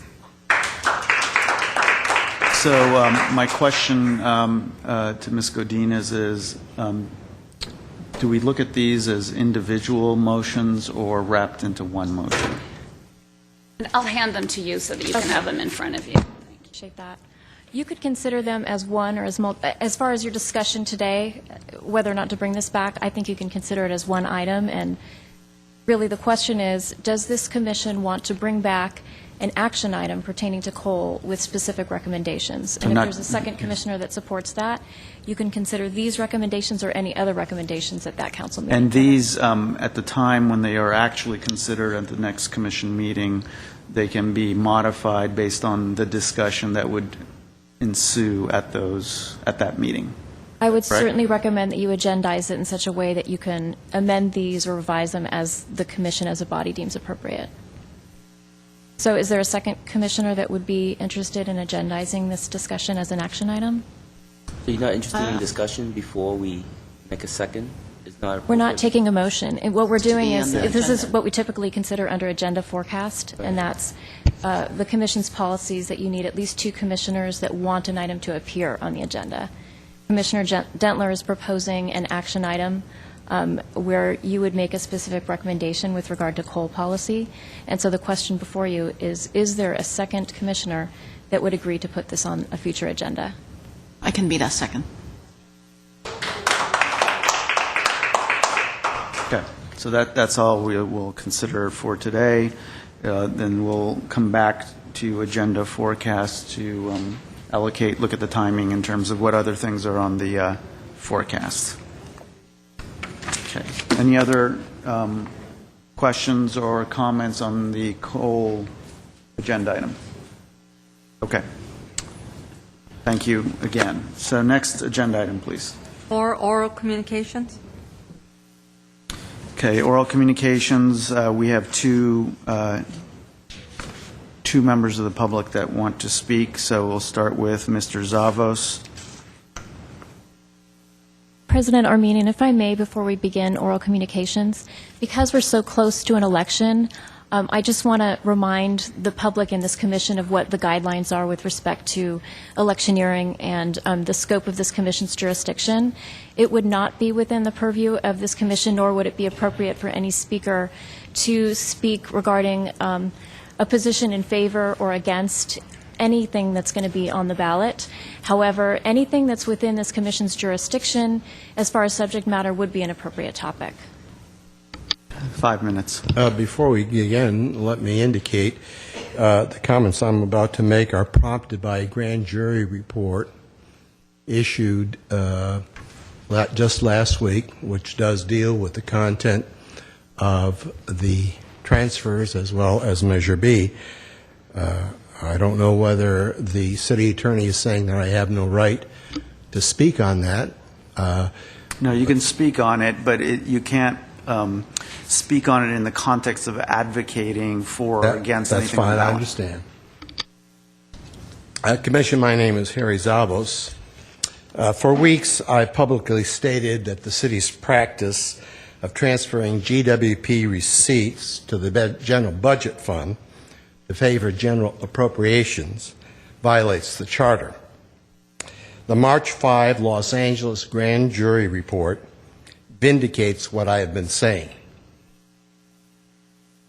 The only charter authorization for the transfers of GWP receipts for other than GWP needs appears in the charter section establishing the GWP surplus fund and reads in part, an amount equal to 25% of the operating revenues of the Department of Glendale Water and Power shall be transferred from said Glendale Water and Power surplus fund to the General Reserve Fund. The city continually quotes the 25% language, but consistently ignores the language in red that tells us that the transfers must come from the GWP surplus fund, the fund that exists to receive all monies left over, if any, after all GWP needs have been met. That's why it's called the GWP surplus fund. And we know that the utility is not running a surplus.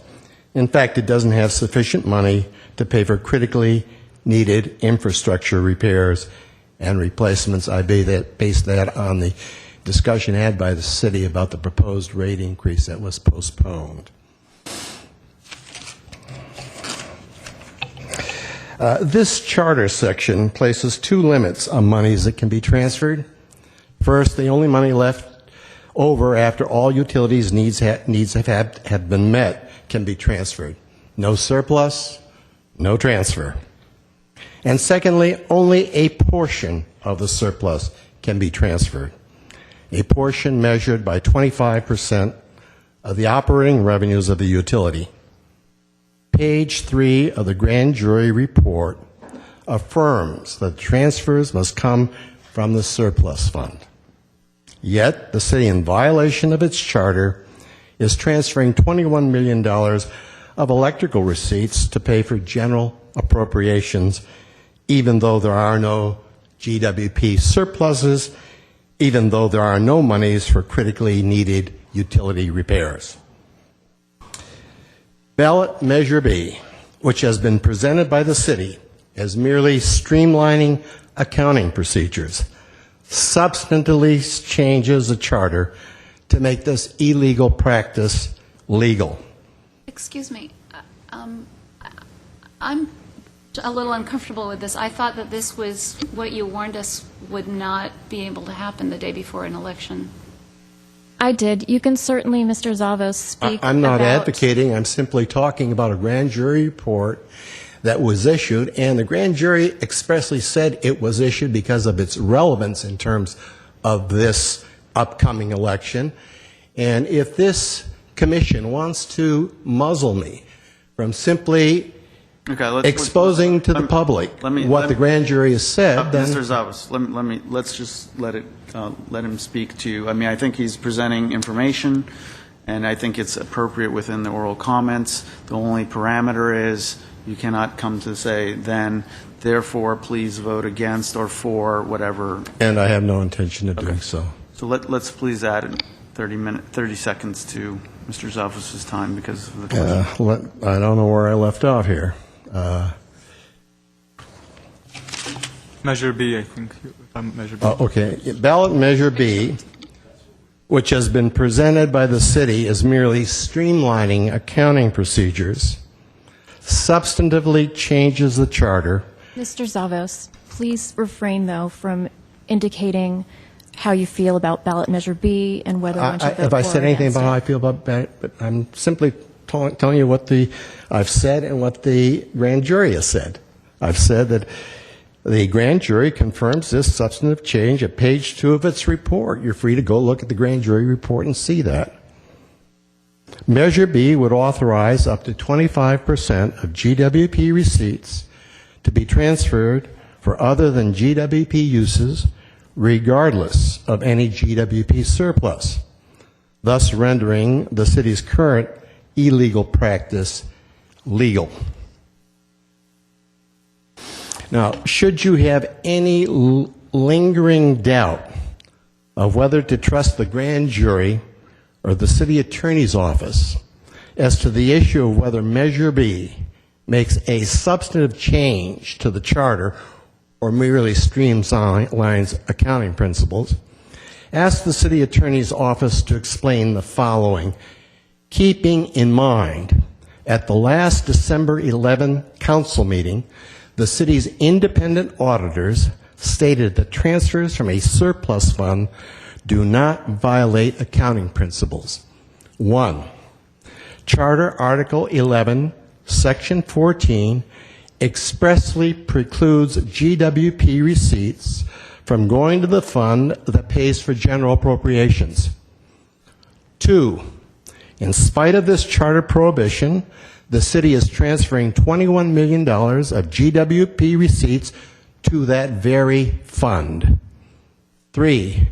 Measure B eliminates this prohibition and authorizes up to 25% of the utility's operating revenue to be transferred to that very fund that pays for general appropriations.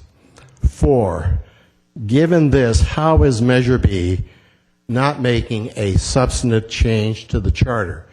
And I will pass out the last part of what I've said that indicates what the charter says and what the city is doing with regard to transferring funds to that fund that pays for general appropriations. Thank you. Ms. Godinez, do you have any comments on this?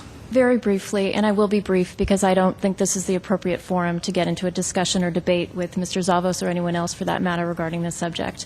The city stands by its legal opinion with regard to this matter. It believes that the grand jury is mistaken and that it misstated both the facts and the law with regard to this issue. The next steps, though, with regard to this matter is that the city attorney has been directed to present a report to the city council regarding the grand jury's findings and a recommendation as to a response. And under the law that governs the grand jury procedures, the next step is for the city council to vote on what it wants its response to be.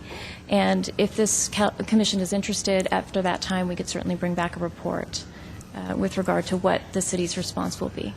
Do you have a time frame for that? I don't have a specific time frame. I would imagine the deadline to respond is 90 days from the issuance of the report, but I would anticipate it would be well before that. Wouldn't the response be reflective of the outcome of the election tomorrow? Will the response be reflective of the outcome of the election? Yeah, depending on the measure, if it passed or not, then wouldn't the response dictate how we would respond to the grand jury? No, I don't think so. It will be specifically addressing the statements made by the grand jury and its recommendations in its report. Okay. I'll bring it up under agenda forecast because I have spoken to the city attorney requesting that we also be included in once the reports have been made to city council. Okay. Any, Mr. Kazazian, I do not see him in the audience, so we'll move on. Next agenda item. 5A, Commissioner Scope of Duties respective to legislation issues.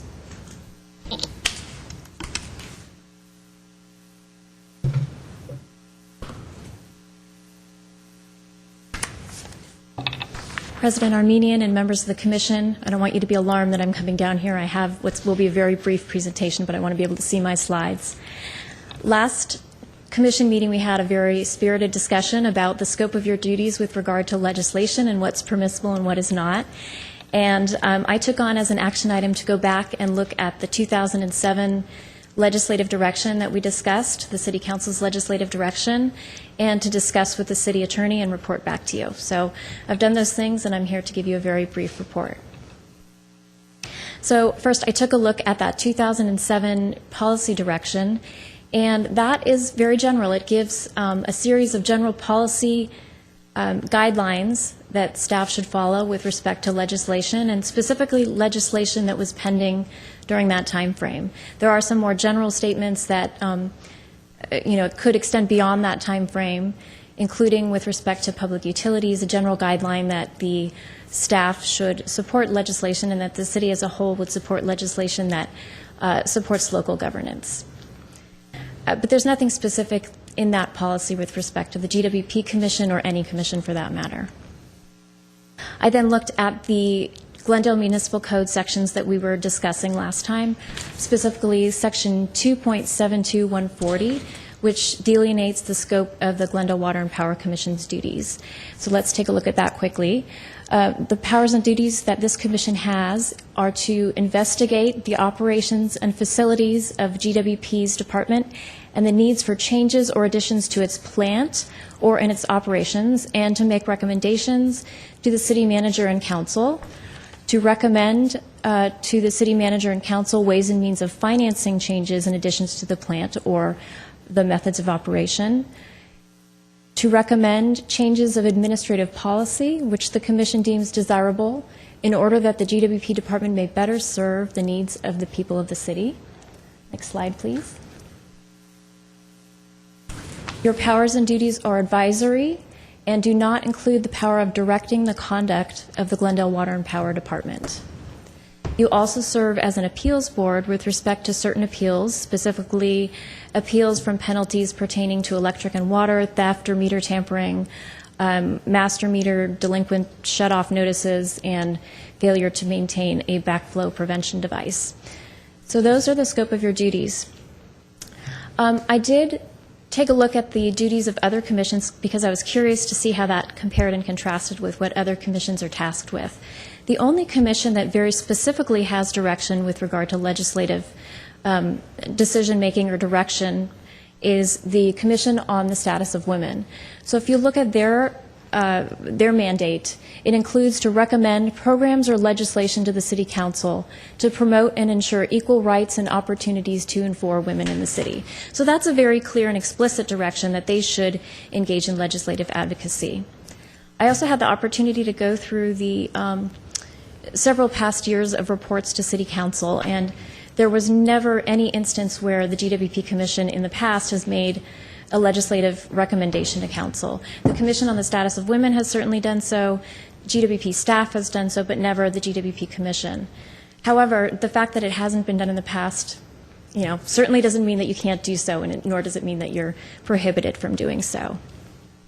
So I did consult with the City Attorney, and it is his position that this Commission can, in fact, make recommendations to the council or to the city manager with regard to legislation. So that would be, you could, for example, suggest to the city manager or the council, recommend that they adopt a legislative platform specific to Glendale Water and Power, or that the contents of that legislative platform. It would have to be within the scope of these duties that we've outlined with respect to the Glendale Water and Power Commission. So, for example, if you were to look at, a legislative platform, it would have to be something about maybe financing the ways and means of the operation of Glendale Water and Power or the operations of Glendale Water and Power. It couldn't obviously have something to do with another city commission or another city department. It would have to be tied to Glendale Water and Power and to your specific duties. Because you can't directly direct the conduct of the Glendale Water and Power Department, you couldn't, for example, direct the Glendale Water and Power Department to take an opposed position on a specific piece of legislation or a support position. Nor could this commission author a letter and submit it on behalf of the city supporting or opposing legislation, because that's not within your mandate under the code. But you do have some authority with respect to legislation, which is not what I told you last time. So I'm glad we went back and took another look at it and clarified that for you. And I did also want to note that the 2007 policy, while that's the one that is currently being operated under, is rather old. I mean, it's 6 years old now. And as this commission has pointed out, it might be time to refresh that. And in the course of preparing for this presentation, I discovered that the city staff is looking at presenting an updated policy to the city council. I don't have the timing on that. I think it will be sometime within the next 6 months, but I don't know how soon before that it will be coming to council. But the Glendale Water and Power staff is also working on an energy and policy legislative platform that they would like to present to you for your consideration and input. And that's something that we could bring to you for your recommendations to the city council and the city manager. If you have any questions, I'm happy to answer them. Yeah, a couple of questions. So with regard to the updating of the policy that you referenced, are they looking at, did you say that GWP is looking at that, or that city council is looking at? City staff, the city manager's office, as well as Glendale Water and Power. So those are two efforts that are ongoing. Does that apply to all the commissions or just this commission? With respect to Glendale Water and Power issues, it would apply just to this commission, but my expectation... I'm talking about the updating that they're looking at, that city staff is looking at. Is it just with regard to this commission or all the commissions? All of the city's operations. I don't know about commissions specifically. Departments. Not only the commissions, it's the departments, and then obviously the commissions have a role within that. So what you're saying, just so I understand clearly, is that you see within that process an opportunity, if this commission wishes, to offer updates to the scope that you're talking about for the commission. Right. Okay. That's one question. Second question I had was, just to use an example tied to today's topics that we talked about. So if there were, for example, legislation in Sacramento regarding the coal issue, would it be within the rights of this commission to, let's say, pass a motion that would encourage the city council to, let's say, support such legislation if it existed, because we felt it impacted the GWP in a certain way? It would depend on what the legislation was. You'd have to find a way to tie it in. So if you look at Section B, if you could go to the first slide. Yeah, and I'm just going over, because you said it would be within our scope to recommend positions on policy. We wouldn't take the position ourselves, but we would be recommending to City Council. And again, we can't direct staff or GWP to do anything, but we can make a recommendation to City Council on a policy matter. Right. So if it's, for example, look at B, to recommend to the city manager and council ways and means of financing changes and additions to the plant or the methods of operation. So as long as it's within that scope, then you would be fine. Now, I should say, though, that with respect to specific pieces of legislation, there's often a very short fuse as far as the timing on getting your input. So right. From a procedural and practical standpoint, that might be challenging. I mean, one of the reasons this also came up is because Ms. Haddad made that presentation to us about the variety of legislation, in this particular legislature, of things that are around energy issues that could affect the utility. So I think the reason this came up was, as we look at those sorts of things, being updated on those sorts of things, if there was something that had a pretty significant impact upon the utility, potentially if it were to pass or fail, whatever the case may be, those are places where we should examine and bring those sorts of issues to the attention of council, particularly if we have a specific recommendation of what's in the interest of the utility. Mm-hmm. Anyway, that's the context in which I think all of this came up, and we, I think, wanted to explore what our parameters in this area. Not that we had anything specific from Ms. Haddad's report, but I think just generally, I think the question came up. Two quick comments. So thank you so much for coming back to us. You said you would, and I do appreciate that you did all this, and I know you did a lot of work to look into all this. So thank you. And as a result of going back and looking at it and checking with the city attorney, the legal opinion you gave us off the cuff last meeting did a complete flip-flop, and I think that you're to be congratulated for that, because you do a hard job for us sitting here and reminding us of what is or isn't in our jurisdiction, and sometimes we push back, and we did last meeting. So I really appreciate that, just as providing your professional service to us to be willing to go back, take another look, and check with the city attorney. I'm also delighted that perhaps as a result of the fact that we have a new city attorney, and sometimes, with incoming new staff, and there's changes of direction or changes of legal opinion. So I commend the city attorney for also taking a look at perhaps what was different from days gone by. And so now the door is open to potentially having us from time to time weighing in on a legislative matter. So with that in mind, I wanted to ask two things so that I can know with more certainty how this works. So the senior administrative analyst, Ms. Haddad, or whoever was in her job, one thing I didn't ask her last time that I want to ask you, does she provide legislative advocacy for a variety of departments or just GWP?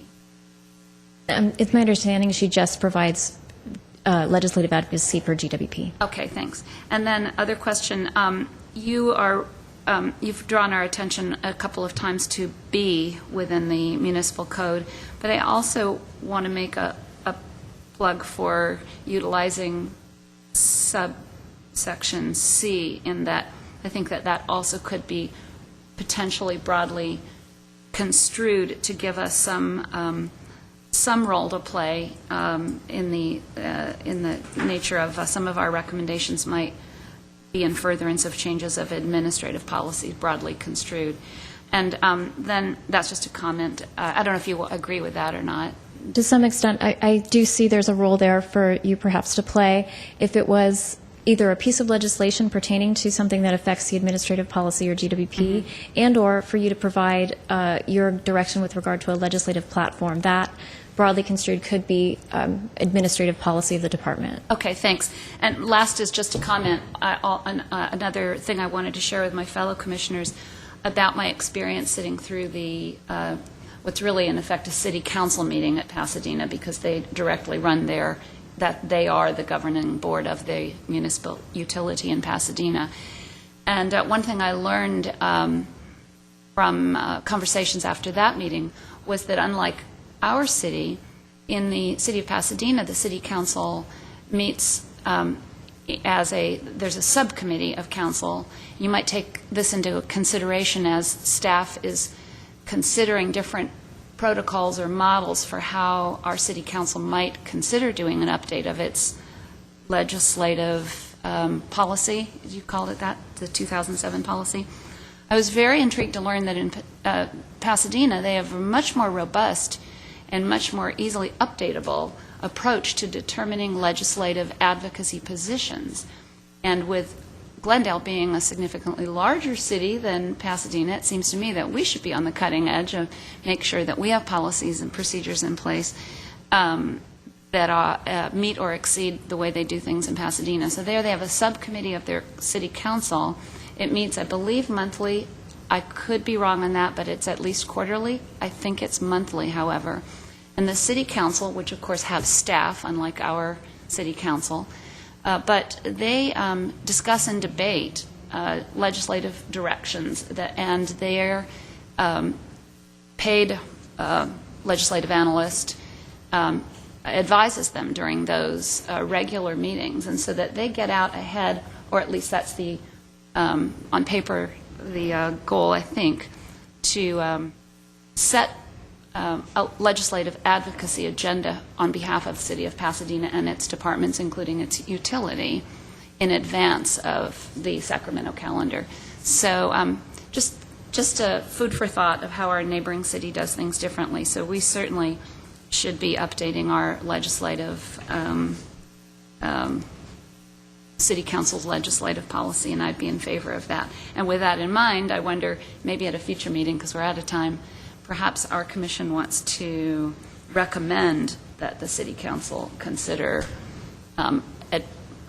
updating the way it goes about adopting legislative advocacy positions. I'll hold that for another meeting. I know the hour's late. Thank you. Any other comments? Okay, thank you.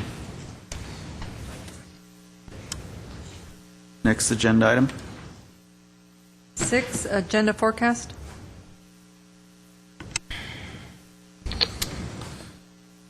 So in addition to what we have on here, just to put it out there, the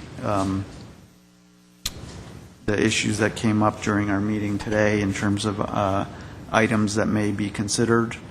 There is, of course, Commissioner Dentler's coal motion or motions, depending on whether we want to have them separately or rolled up as one. There is the issue of whenever city attorney concludes its report to City Council on the grand jury issue, a report out on that. Mr. Keenan talked about SEVA coming in and talking about the energy frames. I don't know where they are on that. We would try to schedule that for the next utility modernization update. Oh, I see. Okay, so that will just be folded into. That's what we were okay. hoping to do. Yes, I think that makes sense. Sort of one at least. And then finally, I believe what you just brought up, Ms. Godinez, which was the opportunity if this commission wanted to make a recommendation on any changes in the language of the scope, right? There would be an opportunity to weigh in on that. Is that how that would work, or am I misunderstanding? I guess there are a couple possibilities, one of which would be to provide direction regarding a legislative platform for GWP. I see. Okay. Another would be to recommend that the council adopt a legislative platform for GWP. Okay, so it's specifically not about the scope of the commission, not the language that defines the scope of the commission, specifically having to do with determining legislative policy or positions. For GWP. For GWP, yeah. Okay. And as far as the content of a proposed legislative platform, that's something that I understand that Ms. Haddad is looking at, but I don't know that that would be ready, for example, by the May meeting. I think that might need to be delayed beyond that. No, yeah, it won't be here for the May meeting. Yeah. So we do have legislative update on June 3rd meeting. Could be ready by then. Could be ready by then. If not, we'll certainly have an update at that point when we have it. And so right now it's only listed as a legislative update. However, would we be able to expand that discussion to include legislative platform if Ms. Haddad brings that to the commission? Certainly, if two of you are interested in that, and I sense that there are at least two, perhaps yourself and Commissioner Dentler, if I'm not mistaken. So would that be a separate item, or would that just be folded into legislative update? We could fold it into the legislative update. If you need a second, I'll be the second. I thought that the president is able to agendize things on his own without a second. I don't think that was the policy that this commission adopted. I don't think it was a policy per se, but that was the authority of the sitting president. I'm not sure, Ms. Godinez would know, but this is the standard for the council, so I thought that went down to all commissions. It's the way the council Just clarify that for us for another meeting. I will. You all had adopted a specific, it may or may not have been the same sitting commissioners, a specific resolution on that, so I will look back at that. Okay. So I would like to propose that under the legislative update for June 3rd, that we expand that to also, hopefully, if Ms. Haddad can report on a legislative platform, then we can actually take a position as a commission on that platform. On a recommendation for that, yes. Second And I'll on that? support that. Okay. So, and then SEVA, we said we'll fold in. So that leaves, let's tackle the coal motion, because it's a very specific item. And that's been seconded to put on the agenda. So, I assume you're seeking to put that on the May 6th agenda. Correct. And that's an action item. I did just check that resolution, which came before you in 2010, and it does require two commissioners, not the president by yourself. it requires two commissioners to agree on a certain item, but doesn't also allow the sitting president to have that authority separately? Because two non-president commissioners. Not under the policy that you adopted. What you might be confusing that with is that the president can call a meeting by himself. So he does have that authority individually to call a meeting. Yeah, that too, but I thought he also has the authority to add anything on the agenda as long as it's before the Brown Act rule. What I'll do is I'll circulate that resolution so that you can all refresh your... You can, as long as there's a second commission member that says it. Yeah, but that's what we... So do we make that policy? That was made in 2010, so we can make a different policy? Absolutely. I thought we always had the exception that the sitting president has the authority to set the agenda, set the meeting policy, meeting place, meeting schedule. But that's what we vote for president. Isn't it? Want to put that, or are you proposing that we put that on the agenda? That would enhance the flexibility of how we do business since we only meet once a month. Okay. Are you in favor of that? Yeah, definitely. You thought it was already the policy. That was the policy, that the sitting president So has more we'll authority. put that on as an action item to look at that resolution, So that possibly, would be possible revision of modification our- of that resolution. Revision of our Okay, resolution. so then the only other thing that leaves is the grand jury report, and obviously that's dependent upon the timing of the city attorney's office and city council. So do we want to put it on here just so we have just so we recall it? We can always move it. I'm assuming it won't be ready by May 6th, but I don't know. You tell me. I don't know for sure. I'm not certain of that. You can put it on perhaps for the June agenda, and if we need to move it, we can. Okay. So I'd like to propose that if someone second. And what this is a report that city attorney is preparing based on direction from city council in response to the grand jury report that was released. And so city attorney is doing this report, whether we want to hear about it or not, for city council. So this would present the report to us as well after it's presented to city council. Right? Am I Correct. characterizing it correctly? Correct. Yeah, no, Is anyone interested in I'll be hearing that? interested in Okay. hearing it. So let's put that on for June. And then if it changes, we can always change the timing of it. And are we still going to do our election of officers in May, or is that too early to know? We'll know the outcome of our election by May 6th, so could possibly have new commissioners by then and able to elect our officers. Possibly. I don't know for sure what the council's timing will be on nominating new commissioners. You could do it in May and then redo it again as need be. but- So just from a procedural perspective, just so we're clear, since the elections are tomorrow, if city council moves moves within the month of May in terms of each, I know they usually spread it out across multiple council meetings, but if they do end up appointing whoever the new elected members of the city council are, do end up appointing their commissioners in the month of April, then they would come to sit in their first seating, if you will, on the commission will be on May 6th. Potentially, although I would hazard a guess to say it's unlikely that it would happen that quickly. So it could happen. I think we need to watch what happens. I think we need to be prepared, whoever's, I'm one of them, whoever's up for, as a appointing council member who's up for reelection. We need to be prepared to attend May 6th with the possibility that we may not have to attend on May 6th. In the past, hasn't it been that they hold open about a 2-week period for applicants to submit their applications and their resumes to the city clerk, and then after that, there's almost a 2-week more period of requiring at least 2 council meetings to get those, to get an appointment resulting Well, it gets from that. proposed, just like we do here, it gets proposed, right?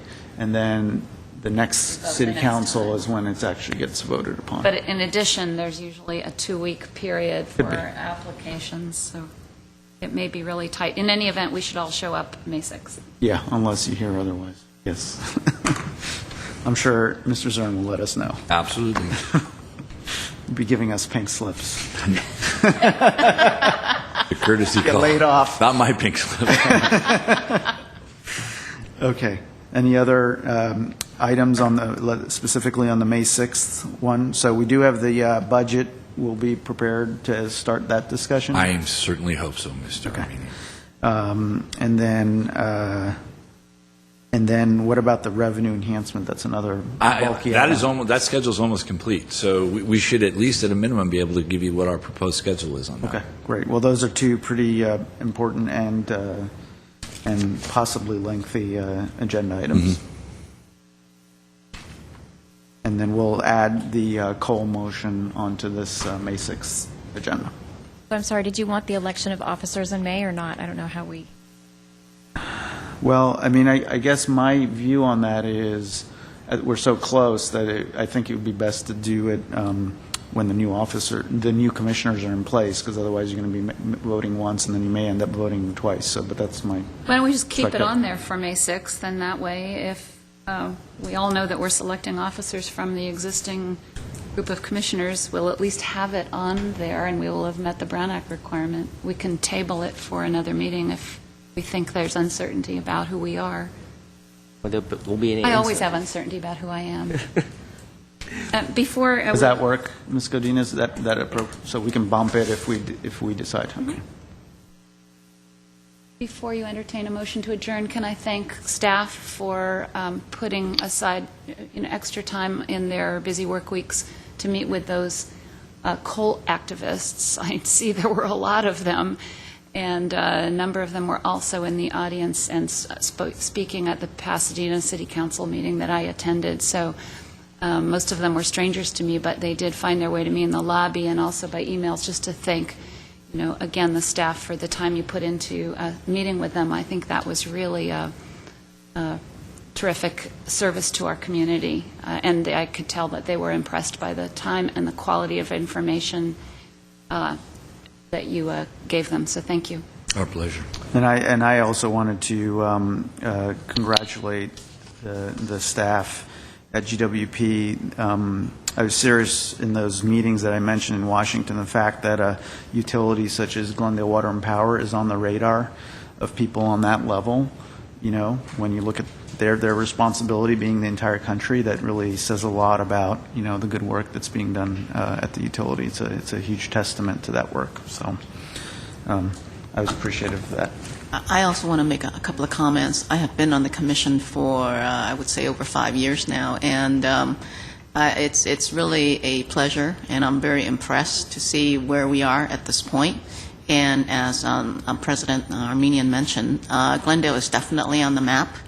And today, so many people came up to the podium talking about how they're learning for the first time today how advanced Glendale Water and Power is, and how far we are in terms of renewables and getting off coal, et cetera. It's a huge testament to all of you. I want to congratulate all of you, and it has been a pleasure. Okay, with that, is there a motion to adjourn? So moved. Okay, second? Aye. Everyone in favor? Aye. We're adjourned. Thank you.